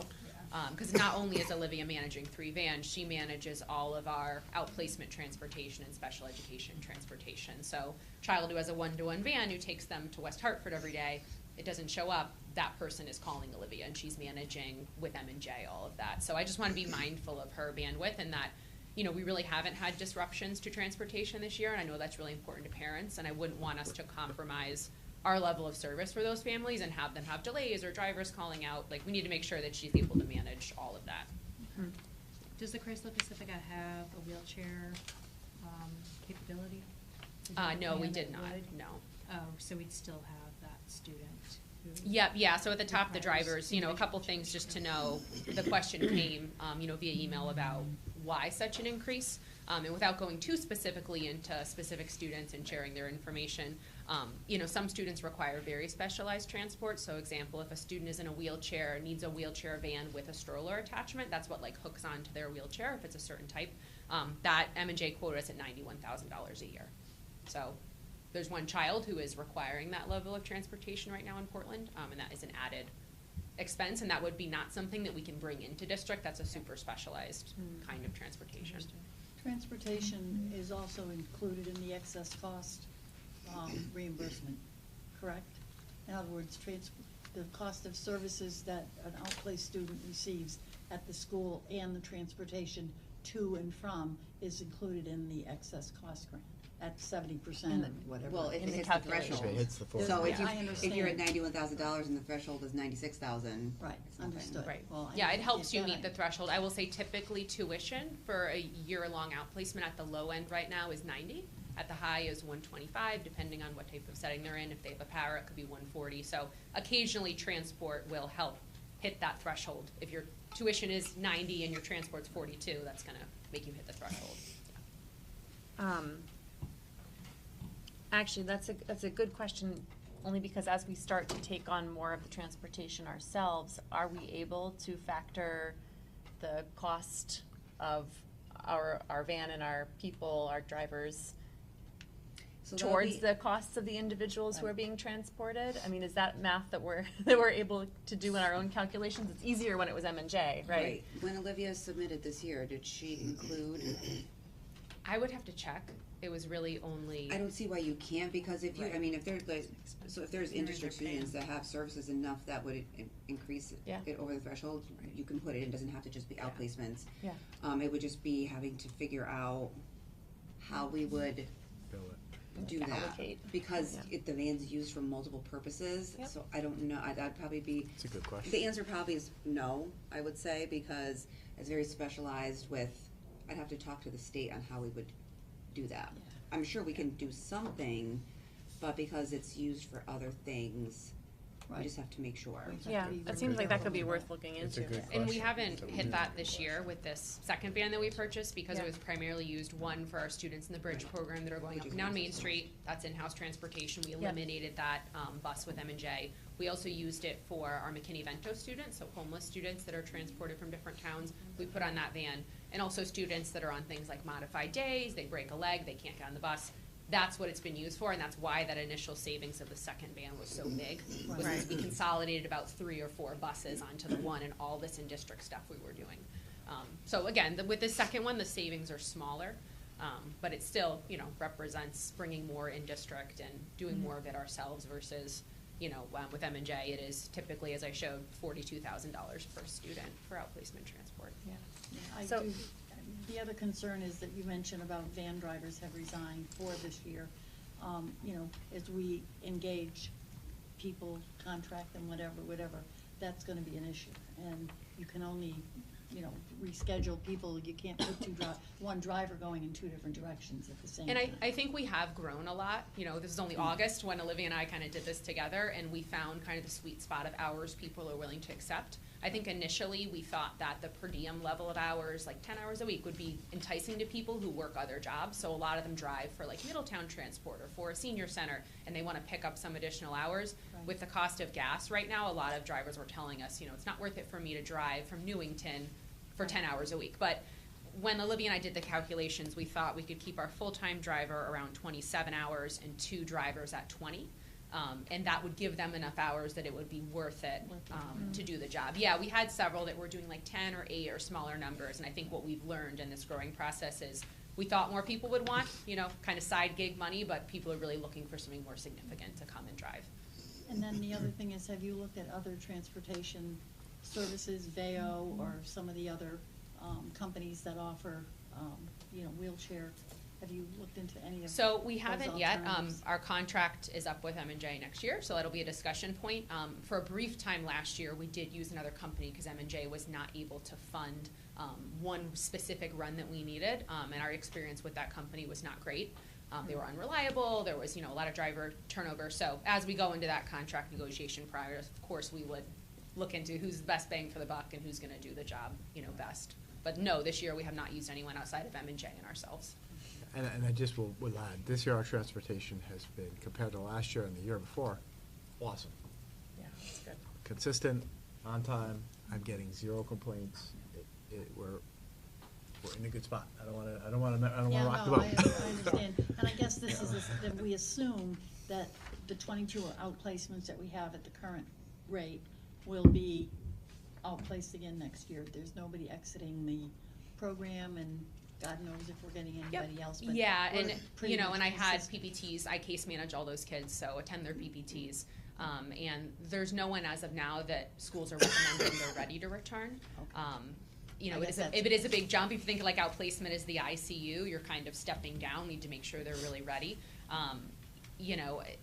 Could there be changes of placement that move dollars a few here or there? Yes, but no one I know is definitely graduating or returning as of now. Okay. I think Dave had a question. I was gonna ask, since you mentioned the contract's up, and I'm gonna be thinking outside the box here, have we ever run the numbers of bringing the whole program in-house? We hire a full-time person, we Yep. buy the special van for wheelchairs, and for $700,000 a year, we may be able to do this more efficiently. And we hire a couple people full-time. But we have 9 regular buses though to pick up all the kids around town. What? We have 9 regular buses though to pick up all the kids around town. That's about 650,000. That's. Yeah, but we pay 1.6 million for transportation. I did the math. It's $900,000 for the special ed. It's $700,000 for all the other kids and all the bus runs. Yeah, I think You were that's just interesting. talking about the special ed. You're not talking about the regular students, correct?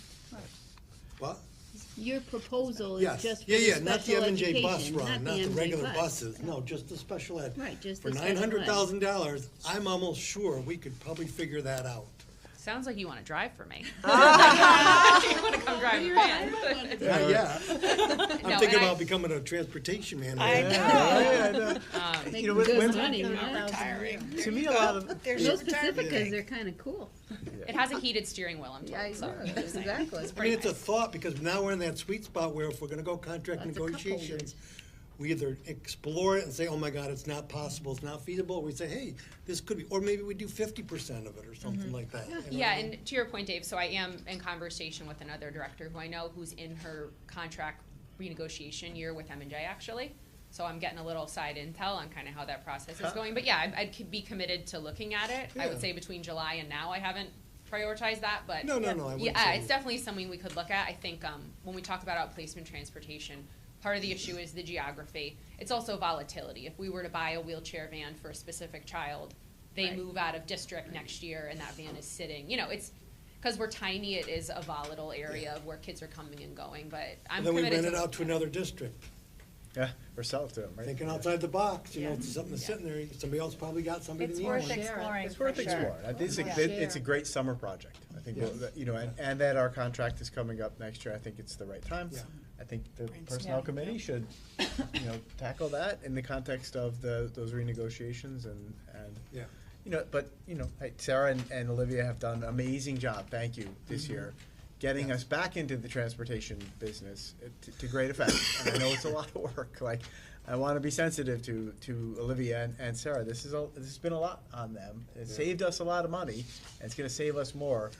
Anything else we do, we need to be aware of that and how we better support that. I think it could. To me, it's a win-win, right? We get the secretary back to full-time. We enjoy the $20,000 savings. We purchase the van, which is a long-term investment, and creates the internal capacity. I think it was a brilliant idea, and Sarah, thank you, and Stephanie, for thinking of it. Because you just were sort of hinting at the savings this year, I just want to ask so that we're clear about this. The student transportation line right now has an 8.67% increase. That's almost $113,000.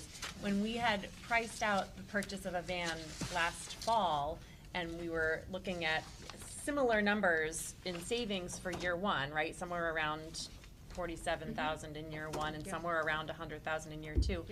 This includes $100,000 in savings for next year Yes. with the so- purchase of this van. Yep. So had we not purchased that van this year, that number would be closer to $213,000 in increased transportation costs. Yep, we have the outplaced students that are on our vans, and we're slating for our vans are there. The McKinney-Vento Yeah. students are there. In-district bridge runs are all on that van still when Steph and I did the budget. I mean, that's really real savings. That's just worth pointing out that we're realizing next year because of the investment that we made this fall. So, That's it. yeah. That's it. So that potential 30 or 35,000 in savings is not reflected in these numbers. No, I would have to make that change, which I would, assuming you Yeah. support it, but in preparation for either a Thursday workshop or if we finish tonight, the budget, that would include that next Tuesday. Okay. And would you include the change to administrative assistant roles, or would you think about that some more? Yeah, I think you know, in just having, processing this idea, I think that we haven't yet filled the .5 secretary at the high school, right? Some of the reason for that had to do with, whether we're consolidating schools and some changes we're considering as part of contract negotiations, but we will be soon. I would like to see us post that as full-time. Hire the person into that full-time, being clear about the expectations to support both the main office and student support services. So that can be in what you bring forward then? It would be a new person. Thanks, Charles. I mean, it seems like that's, $35,000, 30 or 35, whatever that comes out to, that's not an insignificant amount of savings right there. I think it's probably worth exploring if you think that adding this additional part-time staff would provide capacity to manage it. Yeah, I think so. And again, like my thought whenever we talk about bringing positions in-house is that it safeguards us against volatility.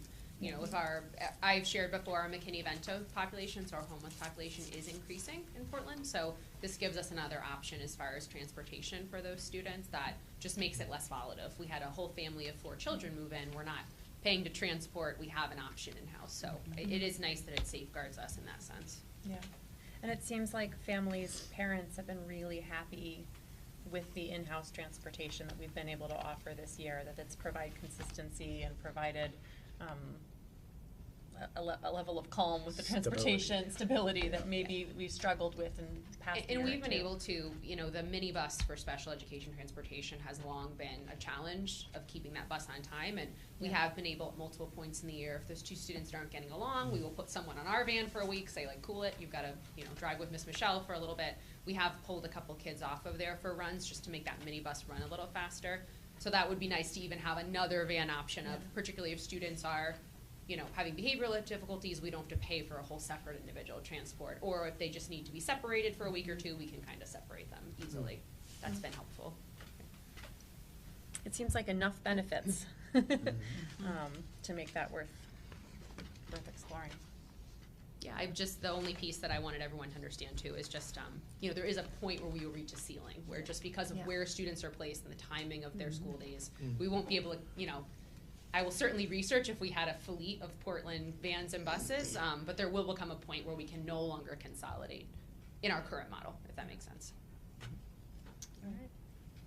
Thank you, So Sarah. I just want to clarify, 0.5 administrative assistant to help with the busing piece. And a 0.5 would then be a saying yes to Kate's request to put that 0.5 back in to make it one full-time. Correct. Okay, thank you. It wouldn't be 1.5 though. Right. It would, Right. it'd be a 1.0. I was thinking it was Yeah. only a 0.5 to share across the two. Oh, But it's no, not, no. it's a one full-time to share. Yeah, and that person that's being shared with Kate would be to assist Olivia with more of the secretarial piece, not the Right. transportation piece. She's kind of specializing in that, so it'd be Right. POs, ordering, data management, things like that. So it almost sounds like a 0.6, 0.4 split if you're imagining 3 days, 2 days, something Yeah, like yeah, that. something Right. along those, and, Right. we'll have to figure out geography, whether Yeah. we can do this from one location, or we have plenty of room in the central office, but people are good at Google Meet or whatever, we will be flexible. We just are starting to think about this now. We're gonna sit down with Kate and Olivia and Hash it out. Sarah and flesh it out, but it is sort of the outside the box win-win that we're kinda looking for. Was this a guidance position? That was the position that was cut. Correct. And would that person be required to be in guidance at some point? Particularly at the, this time of year when seniors are, transcripts are going out, whatever.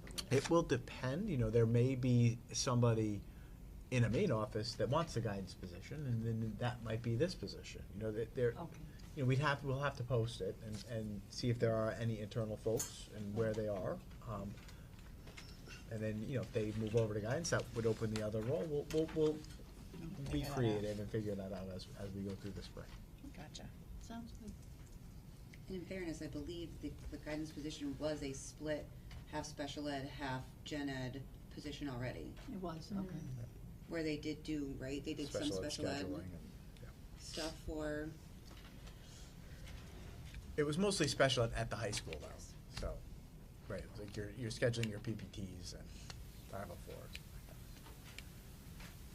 Right, good evening. Yeah. The current position, that was reduced to half-time in the school counseling office. That person's full-time duties included managing special education for the high school. I think in the conversations that Sarah and I have had, that most of the tasks that she would require of this person to support Olivia could be done from the high school counseling office, at least once they're up and running. I selfishly like having a human in that office full-time because of people entering it upset or entering it looking for a counselor or entering it, I like to have that receiver there to make sure that when the counselor's doors are closed, there's someone there. So she and I talked, and I think we feel pretty confident that the ordering and the purchase orders and those kinds of things can be done from a home base of the high school. Oh, that's good. So it seems like a good compromise. And can we Thanks, talk Kate. numbers again to clarify the overall savings, still with this increased position with the transportation, the third van, what that savings? Sarah, didn't we include the increase in the position in the savings? I think correct me if I'm wrong. It was 22. It was total possible savings year 147, but minus out the 25, 22, 22? What is it? 22,000. 22,000, so the 47 minus the 22. Yeah, because it was about 25. Right, is the savings. Are you following me that? So, Yep. correct me if I'm wrong, Sarah, this was your Also spring. 25,000 the first year. Right, Now, so total the possible three year one outplacements. savings 47. Should say about 25. Should Right. say 25 because we have to take out the administrative support. So 47 minus the whatever, Right. 22 is, what's that, 25,000 savings. Oh. And getting the In year position one, back yeah. to full-time. And getting this also includes the purchase of the van and lettering and all the things. And then we'd be able to anticipate roughly 77,000 in savings in subsequent years if we, Correct. once we own the If van. we own the van, we'll have to make that initial Yeah. investment. And the other thing is to find out whether or not using the van because of the excess cost reimbursement, make sure that we're not cutting our noses off to spite ourselves, thinking we have savings when we're not going to be reimbursed for transportation costs if it doesn't exceed that 96,000. Yeah, that's a really good question. We'll have to Yeah, coordinate, we have to look figure at that that. out. Just coordinate it, figure people that we out. were considering Yeah, and what see. our bill Yeah, is. let's make sure we're figuring out how to allocate those costs Yeah, those appropriately. costs, right, exactly. So Kim. you Quick got question one? about the That's van. what it would be This, for I mean, all I know we three sort of said kids. we would try it out and see how we go and see what we learn. These Have there ones been any cost unanticipated costs between the associated with 77 having the van? Anything else that we should be aware of, just right. over the last 5 months of And then using it? minus the I 22 would say the from one that. big piece, what we learned is kind of the minimum shift that people are willing to drive and how to make Okay. it worth it for them. So we've made the adjustment of fewer drivers and more hours. And we're honestly finding the best drivers that we have are folks from within Portland who live in town and want to work in town. So if you know anybody, Yeah. that's been the best. I think we also needed to add some time in. The hours were slightly higher than anticipated, but not break the bank high because we needed to include vehicle checks, gassing, vacuuming out, kids eat snacks in there, things like that. Right. Olivia has been doing the oil changes on professional development days. She's been taking the vans.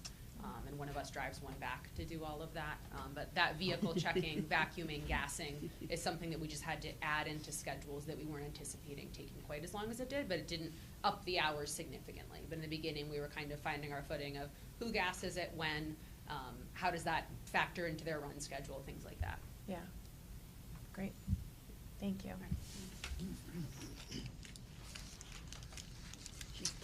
Sue, she's taking them for an oil change. She's not doing the oil change. No, yeah, no. That'd be great. Not in her That job might be a bridge too description. far, right? See her with a little grease cap on. Yeah. Just without. Overalls. Right, that's All it. right. So off of transportation, but in the same, under the same section, that I'm guessing that these rather large shifts to tuition just have to do with the updated current outplacements of students. Is that accurate? Yep.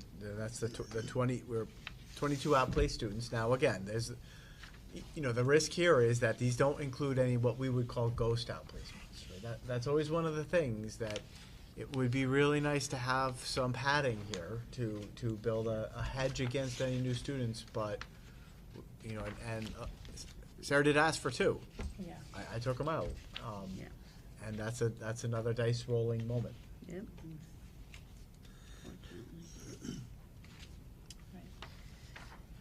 Any other questions related to transportation outplacements? So the other services? 285 is 22, but is that based on 20 for the prior year? Because we added one during the year? Because that's a big number jump for one student, if it's 21 to 22. Right, but if you net out the reductions from the others, it's about 132. So see the, Oh, So that's like one tuition student, basically. so it's still 130 if I'm doing fuzzy math here for Yeah, one student. 132 is net. So that's basically one tuition outplacement. Oh. So you're saying 90 to 130, I guess that was one on the high end. Well, I mean, if we, yeah.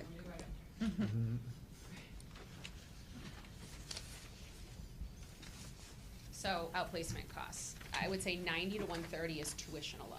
That's no services. So that's no paraprofessional, no speech, no BCBA, no OT. they have a rate sheet and they bill us hourly. So think on the low end, outplacement is 90 in tuition, 42 in transport. Anything on top of that is added, or if they need a monitor on the van. So the question about, would we be able to be reimbursed for the van piece, I think that's less of a concern. I just looked at my budget, and there's only 2 students whose total tuition is 84 right now. Everyone else is over 94. So tuition alone would meet the threshold. We could look into, we would want to capture it if we can in excess cost, but I'm less concerned because it is truly only 2 students that would not meet the threshold on tuition alone. No, but I'm saying if we're allocating those funds from transportation, then we can potentially get reimbursement. Right, no. On Yep. those costs of transportation and bring Yep. down our, increase our savings. Right. Especially because it is part of the overall cost, and we should be entitled to that. Agreed, yeah, I just wanted to clarify, I don't think we're at risk of not meeting excess cost threshold because we're busing anyone in-house, if that makes sense. Yeah. And then is the reduction in tuition to LEAs in state due to student placement changes? Yep, so this is kind of a weird one. So where kids are outplaced are either an LEA, that would be like a kid's going to Glastonbury High School to their therapeutic program. A RESC, which is a specific type of school, and then magnets could be like a CREC school, and then private sources is like High Roads of Hartford, like a private school. So when you see shifts in those lines, just put them together. It just is some students move placements. So if they move from CREC Polaris in East Hartford, which is a magnet school, to High Roads, which is a private school, their tuition moves from one line to the other, but just put them all together, basically. Thanks.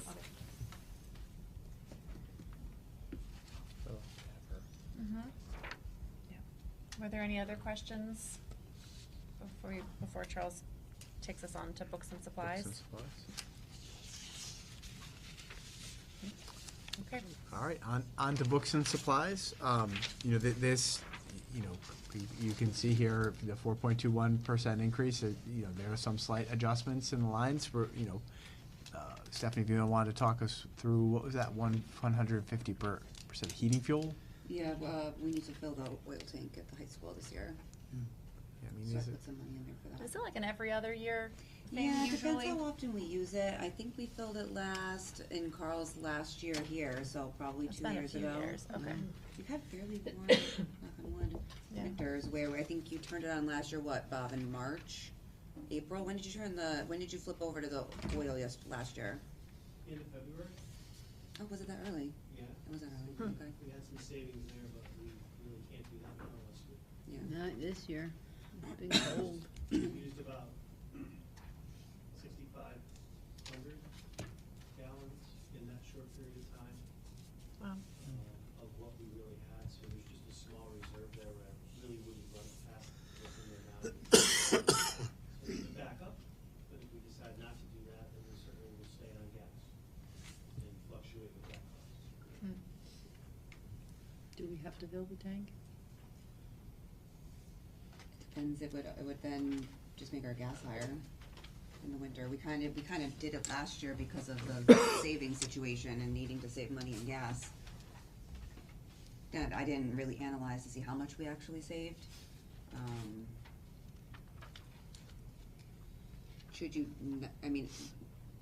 I know it's bad to get it to a certain point, because then stuff starts mixing around and then it's not good. Because that happened when they didn't fill it for years in the past. So I know we don't wanna get it to that point. Get the sludge at the bottom of the Right. tank or whatever. I just don't know what's appropriate and what's not. Yeah, so I'm able to measure quantities of water mixed with oil based on condensation in the tank, and it shows me a certain percentage. So we are at our safe yield for what's in the tank to be able to use it in an emergency if I had to, because we probably burn about, wait for it, about 250 to 300 gallons a day. Wow. When we run oil. Sounds So very How big is the tank? 11,000. 11,000. So, I mean, you're dealing with a whole, so you leave your houses, you look at your thermostat, your heat's running, you know you're gonna have hot water. You come to this facility, there's 72 of those units that we manage every day. So it's a whole different ballgame. So, I mean, to put that into perspective, there's a lot going on every day. So there's a lot of utility usage, not only to heat water, but to heat space, to air condition space, to run other parts of the facility. So your gas costs they're gonna fluctuate. Your natural gas, you can only look at future. Stephanie does a great job trying to look. We look together to see if we're gonna save based on climate. We have to measure, is it gonna be a warm winter? Is it a cold winter? Nobody knows. The almanac isn't even right anymore. So we try to measure what we think are gonna be the increases based on the past 3 years. I try to watch to see what CNG plans on doing in the future, as well as our electrical costs. Right. Electrical, we make some savings with LED lights. We make some improvements we have to reduce that. Natural gas is difficult. It's really temperature driven, both in the summer and in the winter. So What are the circumstances that you would have to turn the oil on? 'Cause you're if not we had an currently- interruption are in you- natural gas for some An reason. interruption in natural gas.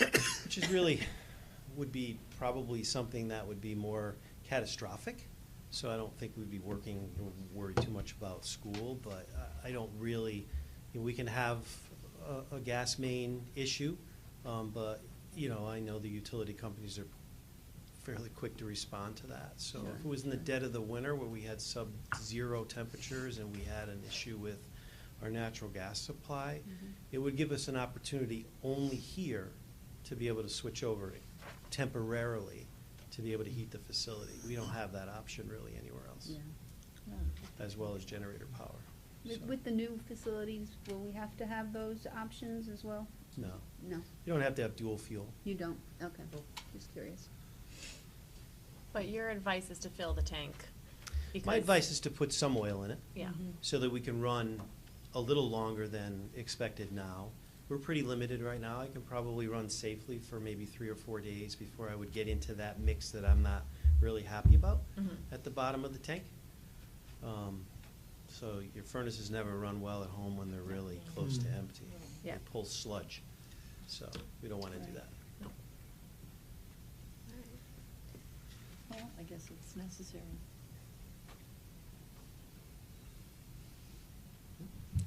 Thanks. You do. I don't Any have other questions about textbooks or periodicals or resources? Is the Power School costs in there? You put that. Is that Power School included in is there? in, God, what kind of- Technology? No. Hold on. My brain's tired. 73015 maybe, technology software? Yes, 73015. Thank you. Yeah, which is what we're jumping to next, if you wanna. Well, can I ask? Yeah, go ahead, Sarah. With the new reading program, workbooks would be an annual expense, correct? Being used by the students in the year? Okay, thanks. Yeah. My question was about the workbooks too. The note says workbooks not covered by the grant. I'm curious, I think we had 40-something thousand of the grant funds that should be left for next year's purchases. What was not covered by the grant? And what are we budgeting, what are we expecting then for costs in future years? I believe Eric said we have 27,000, we spent 19 of it so far. Oh, sorry, yeah. We There have was 40-something 27 total. left. Correct. 27 left. Plus Okay. this 6, he said, gets exactly to what the quote was that they needed. So they get everything within, Yeah, they got the quote in and matched perfect to the grant. I think we, I don't know if that was serendipity or. Or just design, by design. Wait, so 27,000 left in the grant, and then you said, and then these are, I think these are the other things, not. Tracy, can you help us out, or what are the consumables on the into reading?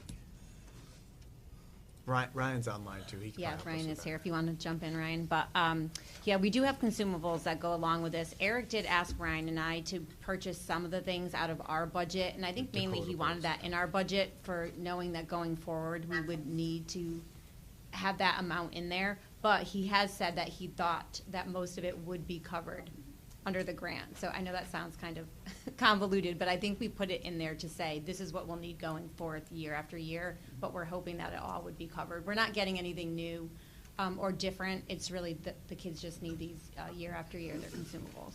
the 6,000 is sort of what you're anticipating will be year after year Yes. workbook expenses. Yes. Okay. And that's split between the two schools. They each get. Split take their between, portion. okay. Yeah.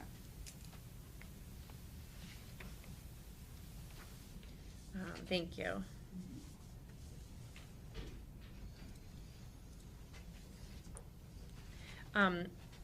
I did have a question too. In curriculum, we discussed the need for new Spanish textbooks and the accompanying online platform. I know that will be discussed by the full board at our next Tuesday meeting. Some portion of that will be a Gildersleeve grant request. All of it, is some portion of it in this budget, or is it, we're anticipating that being a Gildersleeve grant request? Because it was still going through the process, I think, Yeah. and that's why we said it's perfect for Gildersleeve. Okay, gotcha, thank you. Were there any other questions about books and supplies? No? All right. All right, so the big one in the technology, of course, is that, 148% increase, right? Which we did our best cutting other things to offset, but that's the Chromebooks. So our plan for next year and every year hereafter, right? I mean, we have to realize number's gonna go up or down based on the number of students. But our replacement cycle now contemplates us buying a new Chromebook for every rising 5th grader and every rising 9th grader, right? So, this year we get a little bit of a break because there are only 76 rising 5th graders, right? And then I think we had 90 or so for, I can't remember exactly, but we did a projection on 9th graders. The idea being that at the end of the year, we would collect back the Chromebooks from the 8th graders and the seniors, slide those down. They will be out of warranty, but they'll still be in decent shape. They'll, slide those down to 3rd and 4th grade, and then pre-K 2. We're honestly, thinking we're fine with classroom sets. I got to be honest with you. I'm not entirely sold on 1-to-1 at pre-K 2, or I'm encouraging us to think about minimizing screen time. Period at pre-K 2, right? 3 and up. Then it becomes a meaningful part of our curriculum, particularly with IABs and SBAC and things we do, and certainly 5 through 12. That's an essential part of our curriculum. So again, this idea is figure out how many rising 5th and rising 9th graders we have each year. Buy them a Chromebook with a 4-year warranty that stays with them through their Brownstone and middle school year and high school years. Collect them back. Give those to the 3rd and 4th graders, and then classroom sets for pre-K 2, as we consider the amount of screen time our youngest students are having writ large.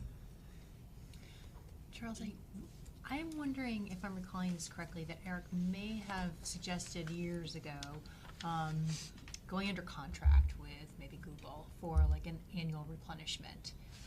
Am I recalling that correctly, and is that something that we considered? Yeah, I think you're talking about the leasing. The leasing. Okay. Right, We did do that. 4 years ago. Yeah, it was But then we paid for it out Right. of ARP money or ESSER money. Right, it was actually, we did it, it was paid for out of capital, right? Tom got us the lease. Yeah. Right. And then that was the last time we, as a town, made a significant purchase of Chromebooks.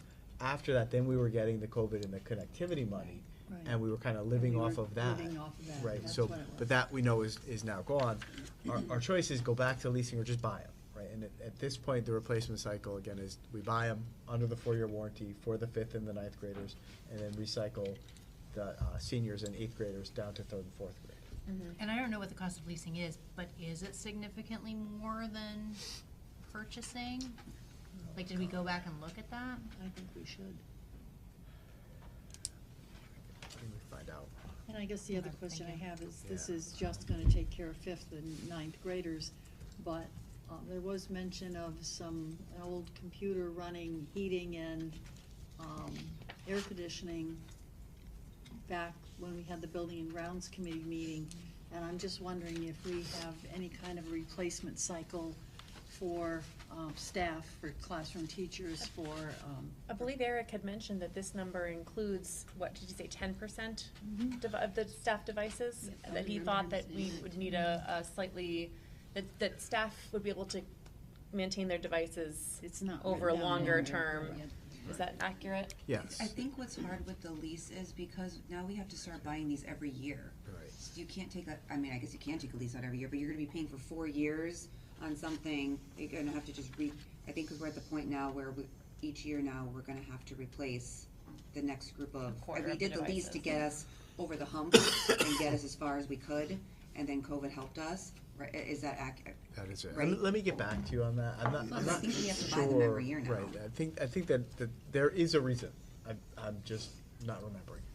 So let I don't either. find that out. I'll email you all tomorrow. What is the cost benefit of buying versus leasing? But I think Stephanie's right as it's starting to jog my memory. I think that doing a lease every year now would just be. Fifth through Well, 12th I think one of the graders. benefits Yeah, to if these- leasing was that if there was a repair or was broken or whatever, that they would replace it for free. Well, this would We too. have a warranty. We would buy them under So if we have the warranty, warranty. it's the Yeah. same replacement, okay. Yeah. Good. I think because we needed such a large number at the time is why we went the lease Oh, I option. Right. I can't remember. I'll let you know. I'm I know. sorry, Yeah. I'm just drawing a blank Jogs on my that. memory But I'll too. email you tomorrow. Let me give you a good answer on that. All right.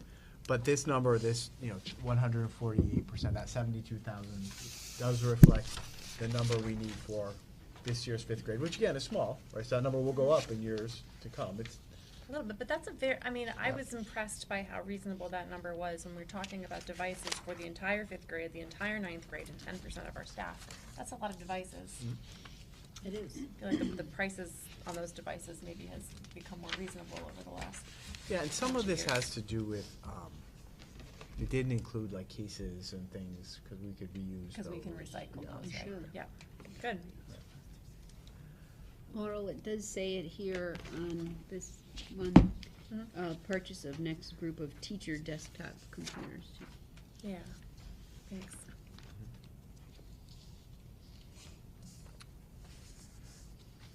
All right. Other questions on tech hardware or software? And Eric did include that breakdown, and I am sorry that the printout is too blurry. I will email you a copy of that Get a when I give you the magnifying answer so that glass. it's less blurry. I'm sorry, Well, I didn't it's see the that email. coloration made, too, but- I think he's used some dark green and some, Just like the software yeah, licenses. it's pretty minute. I'm So- sorry about that. That's We'll- okay. we'll Power get- School looks like it's crossed out, but the plugins are still in there. No, Power School, that's just Eric's budget, so Power School is on the district side in our budget. Okay. So it wouldn't be on there. He has additional plugins that he gets for different report writers Okay. that he funds out of his, but the big one is in district. That would explain why there's a zero. I think last year he also audited, kind of checked in with teachers to see what was being used and what wasn't, and cut back anything that wasn't seemingly useful. Do you know if he went through that this year in his process? I don't off the top of my head. And to piggyback on that, I like the urgency key Yeah. that's here. And looking at possible cost savings, if these conversations, we go down the road and figure that we need to find some money somewhere, I think, to Charles's point about screen time, really taking a close look at how each one of these programs is being utilized and by what grade levels. And I know the urgency level of a 3 inspect could possibly be pared down. Is that something we could do where we're saying, you know what, we don't need it for pre-K to second graders? Right. We shouldn't have them on the screen for, I'm just gonna say IXL, not knowing, but because that's a bigger ticket item, then that isn't a 3 on that list. Right. Maybe that's an area we can find some cost savings and really look closely at how impactful are these programs? Do we really need kids on screens? Are there other ways we could be doing this and saving money? I think that's fair. This is, that says, district program. And then the last one, of course, is dues and fees. Modest decrease there. These just reflect all the professional associations that we're involved in, like CABE and CAPS and Shoreline Superintendents and Atomic or whatever, all the other professional organizations that Thank you. that Right. we participate in, which are essential. I mean, they're critical to have, and they provide incredible resources. I'd like to know, kind of what the budget is for CABE, because there is an annual conference every year, which is several $100s, and I don't know that board members, we have enough money to send every board member to the conference, but it would be interesting to know what the capability would be in addition to the fees that we pay for policy services and our membership, in addition to any professional development. It was free this year. We had a very large grant from the Department of Education. We're hoping maybe there'll be another, somewhat large grant. But in lieu of that, we want people to take advantage of the professional development, and particularly newer board members. So if you could let us know. Are you asking to know what was budgeted for professional development? Yes, for board? For our board members. So, And what was spent? Well, what was spent would be helpful, yes. So in the past, like when I first got here, it was $500, and then I increased it to $1,000 as more of you started going to things. People, I don't know if this didn't participate before. Right. Last year we spent $1,696, so I upped it to $1,500 this year. Okay. All right. So if there's a workshop or conference or whatever, people should take advantage of that. Yeah. I know one of the things that some boards do is they include the professional development for board members in their overall professional development for teachers, and so whole boards will end up coming to the conference because it's been paid for by the district. So talk about that at some point. So if all the principals are all here, I think we can do this relatively quickly. Let me just quickly run you through a building by building snapshot. So at Valley View, status quo. These are the positions we have now, and of course Ryan included in his narrative and in his resources what he needs to run Valley View. If you had any questions about what Ryan's requests are, either in the staffing contract or the supplies, he's here to answer questions. Otherwise, we kind of broke it down this year by building, so you can get a look at it. But this is what Valley View needs. The only unknown there is that kindergarten. We have the 5 sections there. That will be a function of what our enrollment turns out to be this spring and summer. Do Valley View and Gildersleeve share a specialist teacher? Yes. Yeah, they do. Because there are 2 in They share- Valley View and 3 listed in Gildersleeve. They share music. Library, right? No, library. Yeah, climate change. I'm just wondering where each, and maybe I'm thinking there's another spreadsheet somewhere in here that lists who's where, but. Do you want me to go through all just with Valley View and Gildersleeve, are you asking? I'm just wondering like how this, what you wrote coordinates with where the people. Okay, yeah. So Ryan really only has a full-time librarian all the time at Valley View, and then he has a half-time PE teacher, a half-time art teacher, and then the music teacher is split between Gildersleeve and Valley View. I think there was a typo under Valley View where it says 2.0 specials, and it should say 2.5. Okay. Is that correct math? Yeah. And then Gildersleeve, again, same thing here. Relatively status quo. The only difference is that we are reducing the one special education position, going back to the pre-SIG grant levels of staffing. I think we can anticipate those are the sections we need for 2nd, 3rd, and 4th grade in terms of the number of teachers. Unless more students move into the district, I don't see that happening. It's not. Would be a little bit of a surprise. Otherwise, I'm comfortable with those sections, and it matches our current enrollment. Can you just break down for us, sorry, flipping back between the location budgets and your cover letter. Staffing-wise, reducing that special education position at Gildersleeve, that leaves 3 special ed teachers at Gildersleeve, and one of those 3, Tracy, is at Rise, so part-time between Gildersleeve and Biz. Is that right? But and I then think the other two special education teachers are working 2nd through 4th grade. So we have the 3 grades, but we'll have 2 special ed teachers dedicated to that, and then our Rise teacher will just be at Gildersleeve next year. We're not going to do the split anymore between Brownstone and Okay. Yeah. Okay. Thanks.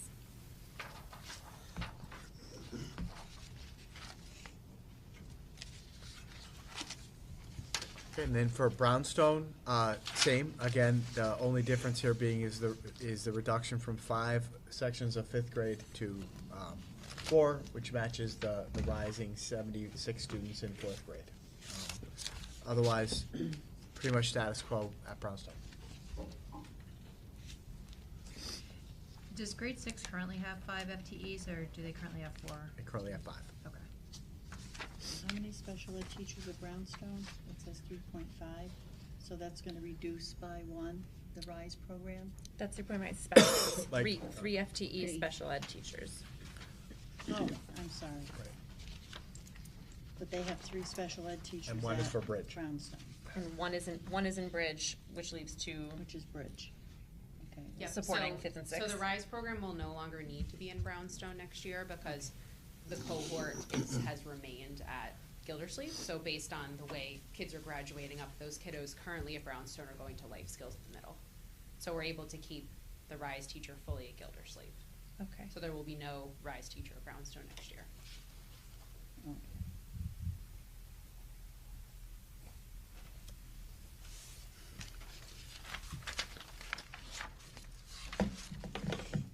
And then for the middle school, this does reflect maintaining the clinician. And also, it does say 0.5 math interventions. That is inaccurate. We are going to be able to increase that to 1.0 through the use of some of the grant funding, which we haven't gotten to that part yet. But we're going to reallocate some of the IDEA funds so that we can have a full-time math interventionist at the middle school. I was really glad to see that. Yeah, me too.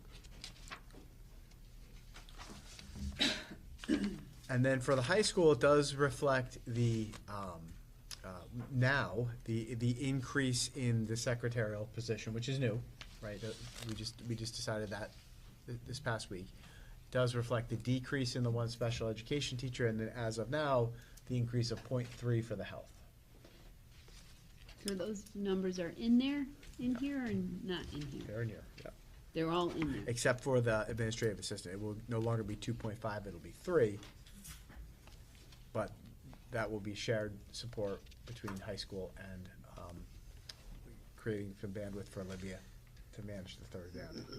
Yes, So I have a question, because what Eric said last week was, high absent rates at the high school, academic learning grant, learning gap. What are we gonna do to put people at the high school to solve the problem of the COVID kids who are there 9th, 10th, they will be 9th, 10th, and 11th grade students who are absent or not coming to school. Parents are not as engaged at getting their kids to school if they've been up all night and they have to go to work in the morning. They're not gonna argue with a 15-year-old. They're not gonna stay home and chase the kid to school or bring him to school. This is really a problem, and we're getting a report from the state. Everybody's hot to trot about the Dalio report, which says 14 to 26-year-olds are disengaged. They can't read, they can't write, they can't work, and they're just up to mischief. And we're losing. It's an economic situation in the state. These are future citizens. What are we going to do to put people in place in the next 2 to 3 to 4 years to make sure that we have people building relationships with these kids, getting them to come back to school, wanting to be in school, and fixing the gap? I think there's got to be a better solution. I see a lot of stuff at the lower levels, and I think we're okay right now, but I really worry about the high school kids, and I really worry about the ones that are not coming to school every day. And I think in middle school is where we're seeing a very large gap, achievement gap. Yeah, the middle school and some of the high school. How do you know that? What's that based From on? Eric's report Right. last week when he was talking Yeah. about the achievement gap between students in mainstream education and students Yep. who are termed high needs. High students. needs.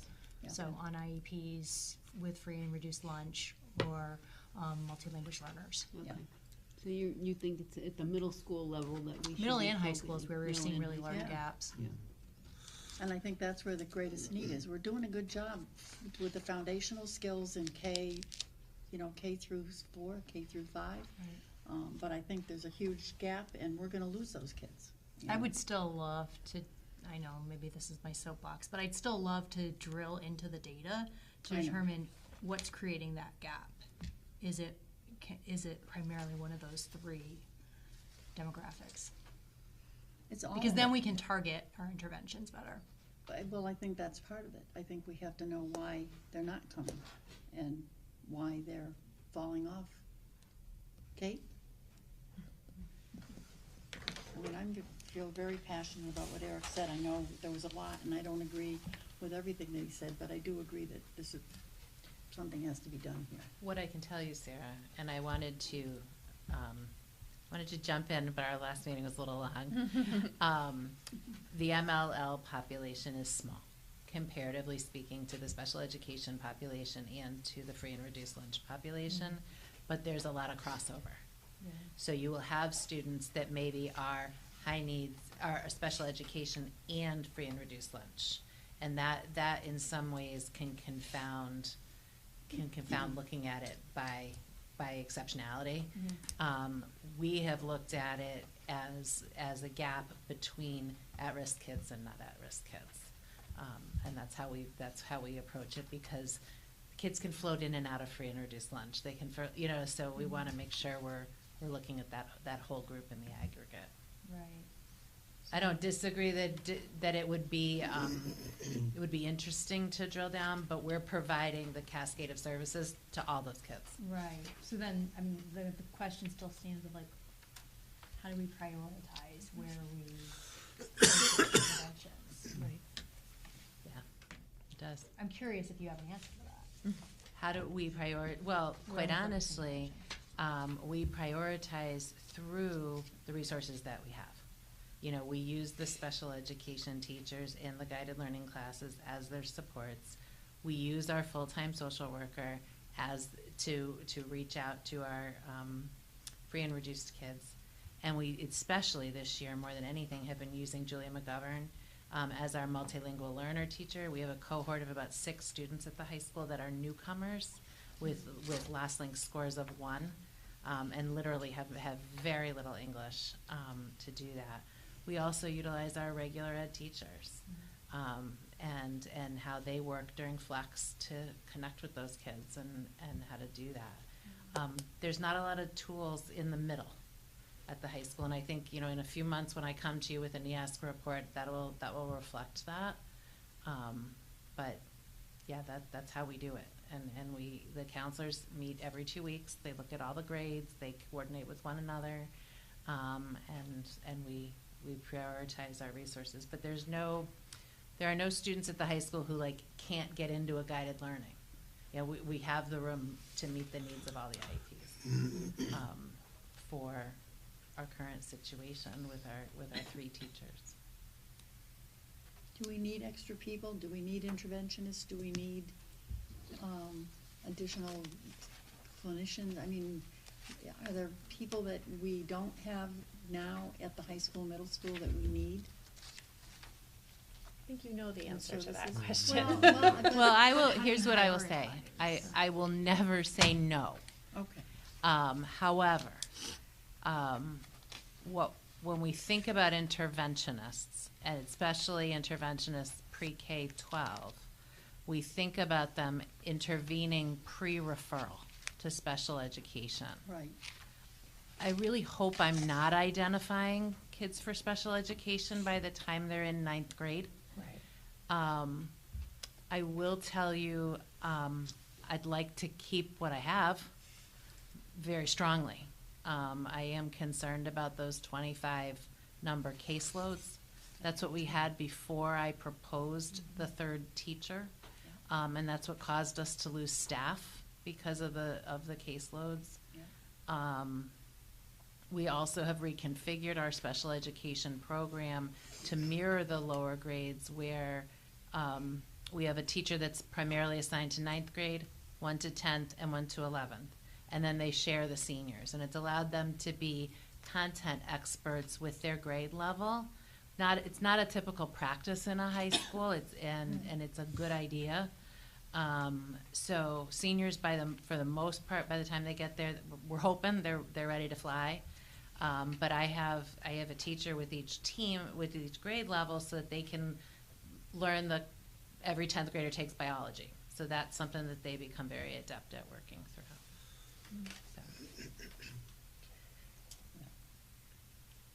Kate, could I just ask you and maybe Chuck also to speak a little bit to the library media specialist need? Like it's not, you've been asking for this for multiple years now. We know it's an issue. The board knows it's an issue. And it's something that is pretty deeply concerning that here we are, we still don't have a library media specialist for our middle school library and for our high school library.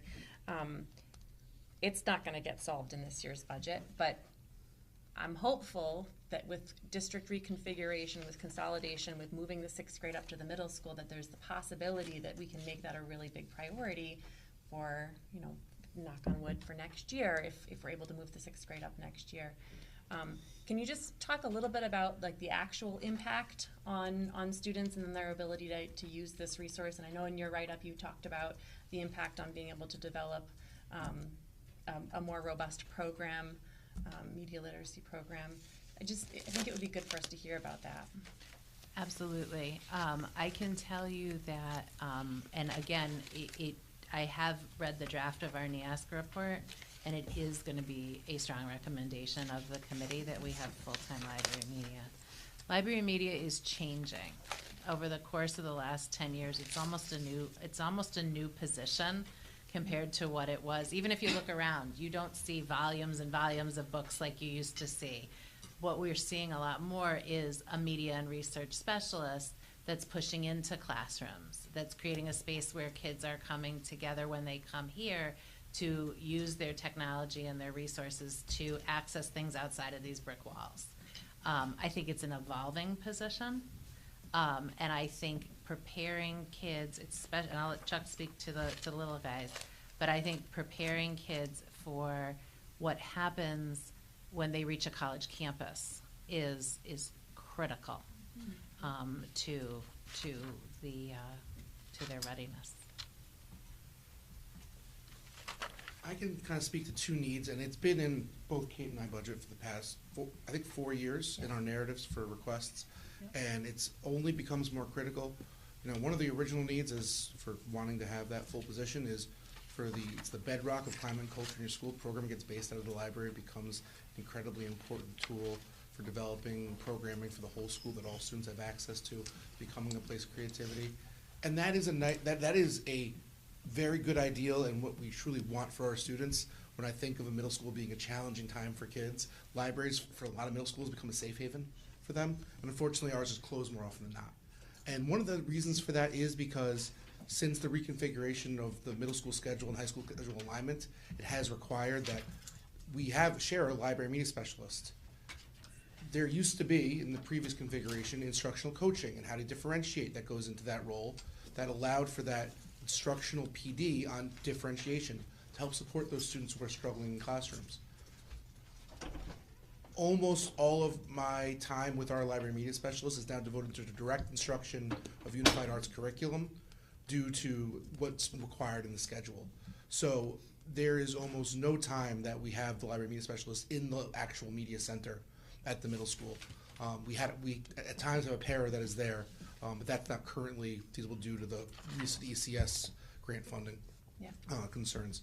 So it removes some access for students for us to facilitate things like we have National Honor Society students from the high school who are incredible and come down and help support tutoring for our middle schools. We do struggle to find a place for them that has supervision.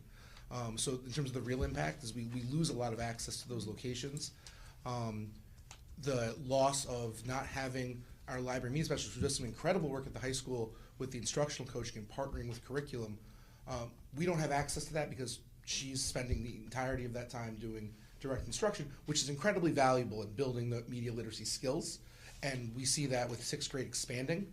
And again, similar to the specialist programs that students implement at the lower levels, but also being able to expand that ability to maintain the library as a welcoming place, an open place, a place for students to have that safe haven, build that climate of the school, and to reintegrate more instructional coaching, especially around instructional technology around the building, so that we can start attacking those achievement gaps and ensuring that we are differentiation at the tier 1 level is, we could talk about special ed significantly, but at the end of the day, those gaps are starting at the tier 1 level for all students. That includes special ed, that includes ELL. Every single student is in those tier 1 classrooms. And ensuring effective differentiation is one of the benefits of all the new educational technology. That on-the-ground training is invaluable for our teachers, invaluable to be able to have that access. Thank you. And one thing that you mentioned about what we're doing in terms of trying to close that gap for those population, I will tell you that almost 50% of our students that get identified for Tier 2, actually more than 50%, are identified in that high needs group. And that's a group currently with math we are only able to service 2 days a week, 2 days out of our 6-day cycle currently. So moving that intervention up to full time has been something we've been looking for every year. It is something that's critically needed, especially in math, which is at the middle school, our area of a widening gap, and the area that we know we need to continue to attack and work on finding that area of improvement. So I'm very appreciative of the fact that it's into this year's budget through the IDEA grant because of the requirements the state has on that grant funding. But it's going to be critical to helping to try and close that gap. So would it be helpful to have a para or clerical person in both places so that the librarian at the high school, middle school could do the direct instruction, and there would be, the libraries would be open? They are safe places for kids. I'll echo what Kate said. I wouldn't say no, and it certainly helps. I'm not going to speak to the critical. I mean, we work very hard to make this budget to be both responsible and effective. You know, to say I don't think there's one principal who would say no to increased resources, especially at that tier 2 level, where it's oftentimes, those are the students, especially when you're talking our students that fall into that more difficult to identify range with free and reduced lunch, because that data is slightly embargoed and you can't just widely distribute that information of who those students are. You know, that those students don't have necessarily a case manager like in special ed or in ELL. They are just around the school and they're everywhere, and that's where that really falls under the radar. So a disproportionate number of that population falls into that need for tier 2, which is why it's a critical area to make sure we're continuing to fund and focus on. And they also fall into the same category with Mrs. Lafferty going to seeking her classroom if she's got time and places.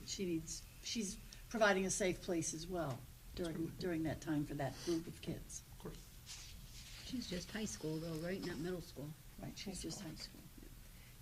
One more question, Chuck. Just going through your request, only because some of these narratives I was having a hard time figuring out what was included and what was not included. The stipend request for the JV, for the middle school volleyball, like a month-long program of middle school volleyball, was that included in the budget? Not yet. So what we're gonna do is we're gonna budget for the amount that's outlined in the contract.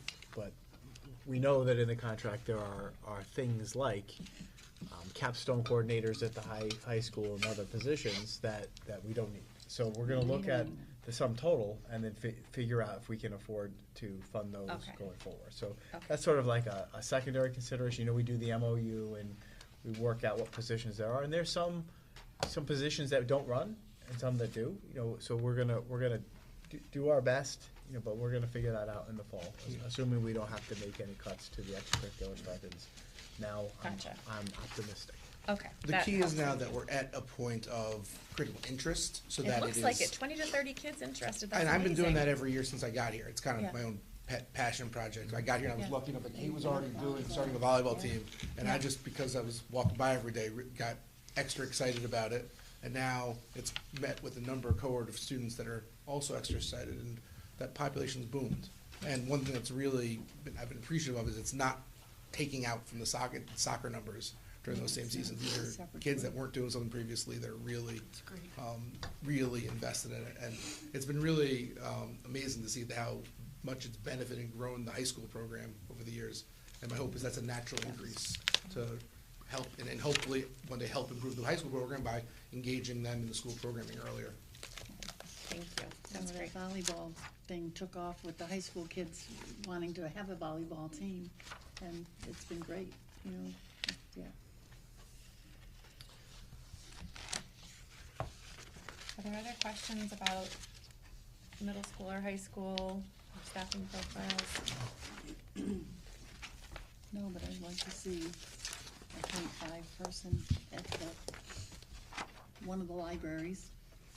And I'd like to see Mrs. Lafferty be a full-time health teacher. That's what I would vote for in this budget. I don't know what magic could be worked, but libraries are important. They're also resources for teachers, particularly with content information that they may not be familiar with, and they've got to teach classes. The librarian is the resource for curriculum development as well. I think with the library media piece, that really concerns me, and I want us to see us make that a priority, but I am also acknowledging that that's gotta be part of a consideration where there's a consolidation of schools, because we have 4 full-time library media specialists in district. They are, each of them, incredible, and at the point that we're able to create a position here, we wanna be able to move one of them up here. Well, my point is to make a .5 clerical person who could be the person sitting in the library. That .5 would be, better than nobody with a closed door. That's all. That's my only point. And I understand if there's a consolidation plan that would change. That would have changed a whole lot of things back if that referendum had passed. But it didn't. But I think going forward, the library's always been an issue with librarians having, the last few years shifting back and forth. But if you've got a certified librarian that's going to do direct classroom instruction and media and all the other things that are required, I believe it's a requirement of the high school accreditation to have an accredited, certified library media specialist, full-time, in one place. So I think we're not even following the regulation or the policy. So that's my only point. And libraries are my thing, so I'm gonna argue for that point. But those are the 2 things that I would be most interested in seeing in this budget. So let me kind of regroup us here a little bit. It's 9:45. I still have student support services, curriculum, and facilities to go through with you. Then I wanted to show you capital, and then I wanted to show you the where all of the non-LEA source funding is going to, including the increasing the math interventionist at middle school. We could either power through those now, or are you guys feeling like, we'll be back here Thursday and we took up too much time and, we're not gonna get it done one night, and that's fine too. A lot of great questions and a lot of good information. How are we feeling? I know Bob's here to set the alarm, so I'm a little less stressed about that at 10 o'clock, but. No, I think it's a good opportunity for us to now digest what we've all gone through as well, because a lot was said. Okay, so at some point, I'm not sure when you want to, we do have that on the calendar for Thursday, 7 o'clock. We can be back here and get back at it, and either pause now and be prepared to pick it up at support services, get into capital, and get into the. I think that'd be good. I'm comfortable with that. Ken? I do just want to make sure, as we're buttoning up the high school staffing, that the elephant in the room with Mrs. Laverty's position, and I wanted to say during Sarah's presentation, we're finding savings. I had emailed Charles earlier tonight to see what would increasing it, the 0.2, to get it to the 1 full-time. And I know you and Stephanie are gonna work on those numbers. What do we need to save and where can we cut to absolutely make that happen? It would be foolish to not. I agree. I absolutely agree. To increase her to full-time, it's $15,951. So let's find it.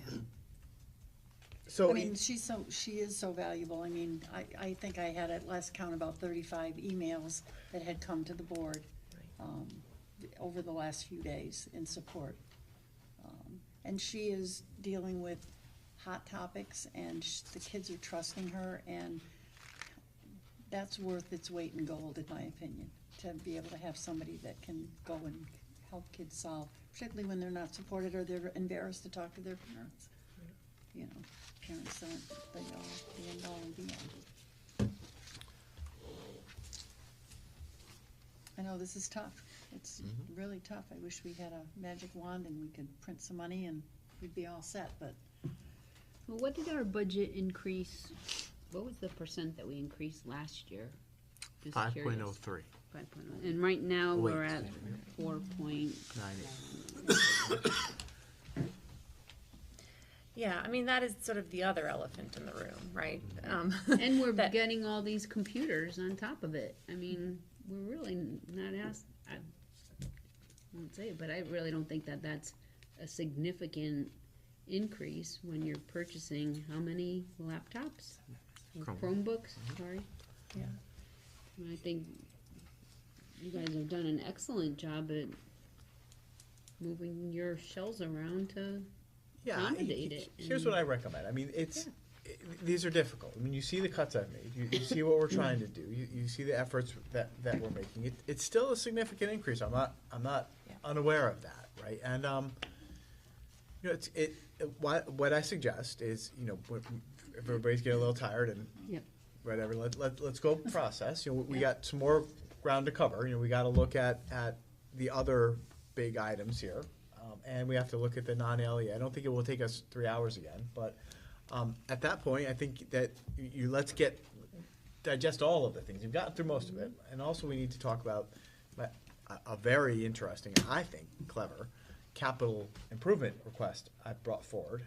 You know, that can help us chip away at the many, many, many projects that need to be done with prioritizing indoor air quality at the secondary school. That factors in with the work of the strategic planning committee and the paying off of the bond at the high school. We've got some more ground to go. At the end of that process, you know, at that point, it's sort of, you know, this is my budget. In order for it to become yours, you have to tell me what you want to add or take out, right? I mean, you might say, Charles, we want you to add that position back in. We want you to add the librarian. Or you might say, you know, we just don't think that we can do this, and we need you to cut 125. You know, I don't think that the wind is blowing in that way, but you're the board, right?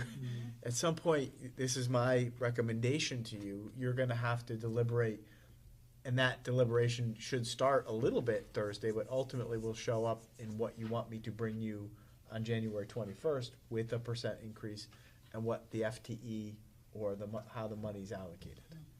Does that make sense? It's just, I'm reading the room a little bit. I was hoping we could get through it tonight, but I don't think we're going to. I think we're going to be back here Thursday. Let's take some time and process. Email me more questions, and let's be back here 7 o'clock Thursday. Go through the rest of this, and then start to signal to me where you're comfortable with what my proposals are and where you want me to make adjustments. And now I can read my book. Does that sound like a good plan? That was a very good plan. Any final questions, things you want answered for Thursday? You can always email too. Email It was very between now helpful. and then? And I'll always reply to everybody with the response. All right. Then that's what we'll do. We'll kind of put that on hold till Thursday. We do have a second public comment on the agenda. So at this point, is there anyone, I don't think there's anyone in person. Is there anyone online who wishes to address the board? Next, on Thursday. Because we'll cover that in Say that again? non-LEA sources. Not yet, Which is- okay. Yeah, because. Oh, you sent it a while ago. Okay, then we will, We're at 70%. we're not ready to take action, so we're gonna skip the discussion and possible vote, and we will move, on to the last item, which is there a motion to adjourn? Motion to adjourn. Thank you, Meg. Seconded by Kim. All in favor? Aye. Aye. Thank you. Stacy, welcome back. Right. Thank you for being here. Thank you. Welcome back. Good? I know, huh? Yeah. I'm like, I'm sad. This is What a way getting- to come back. It's late. I'm fading. Yeah, me too. Jake was wearing that. Oh, she's like, where?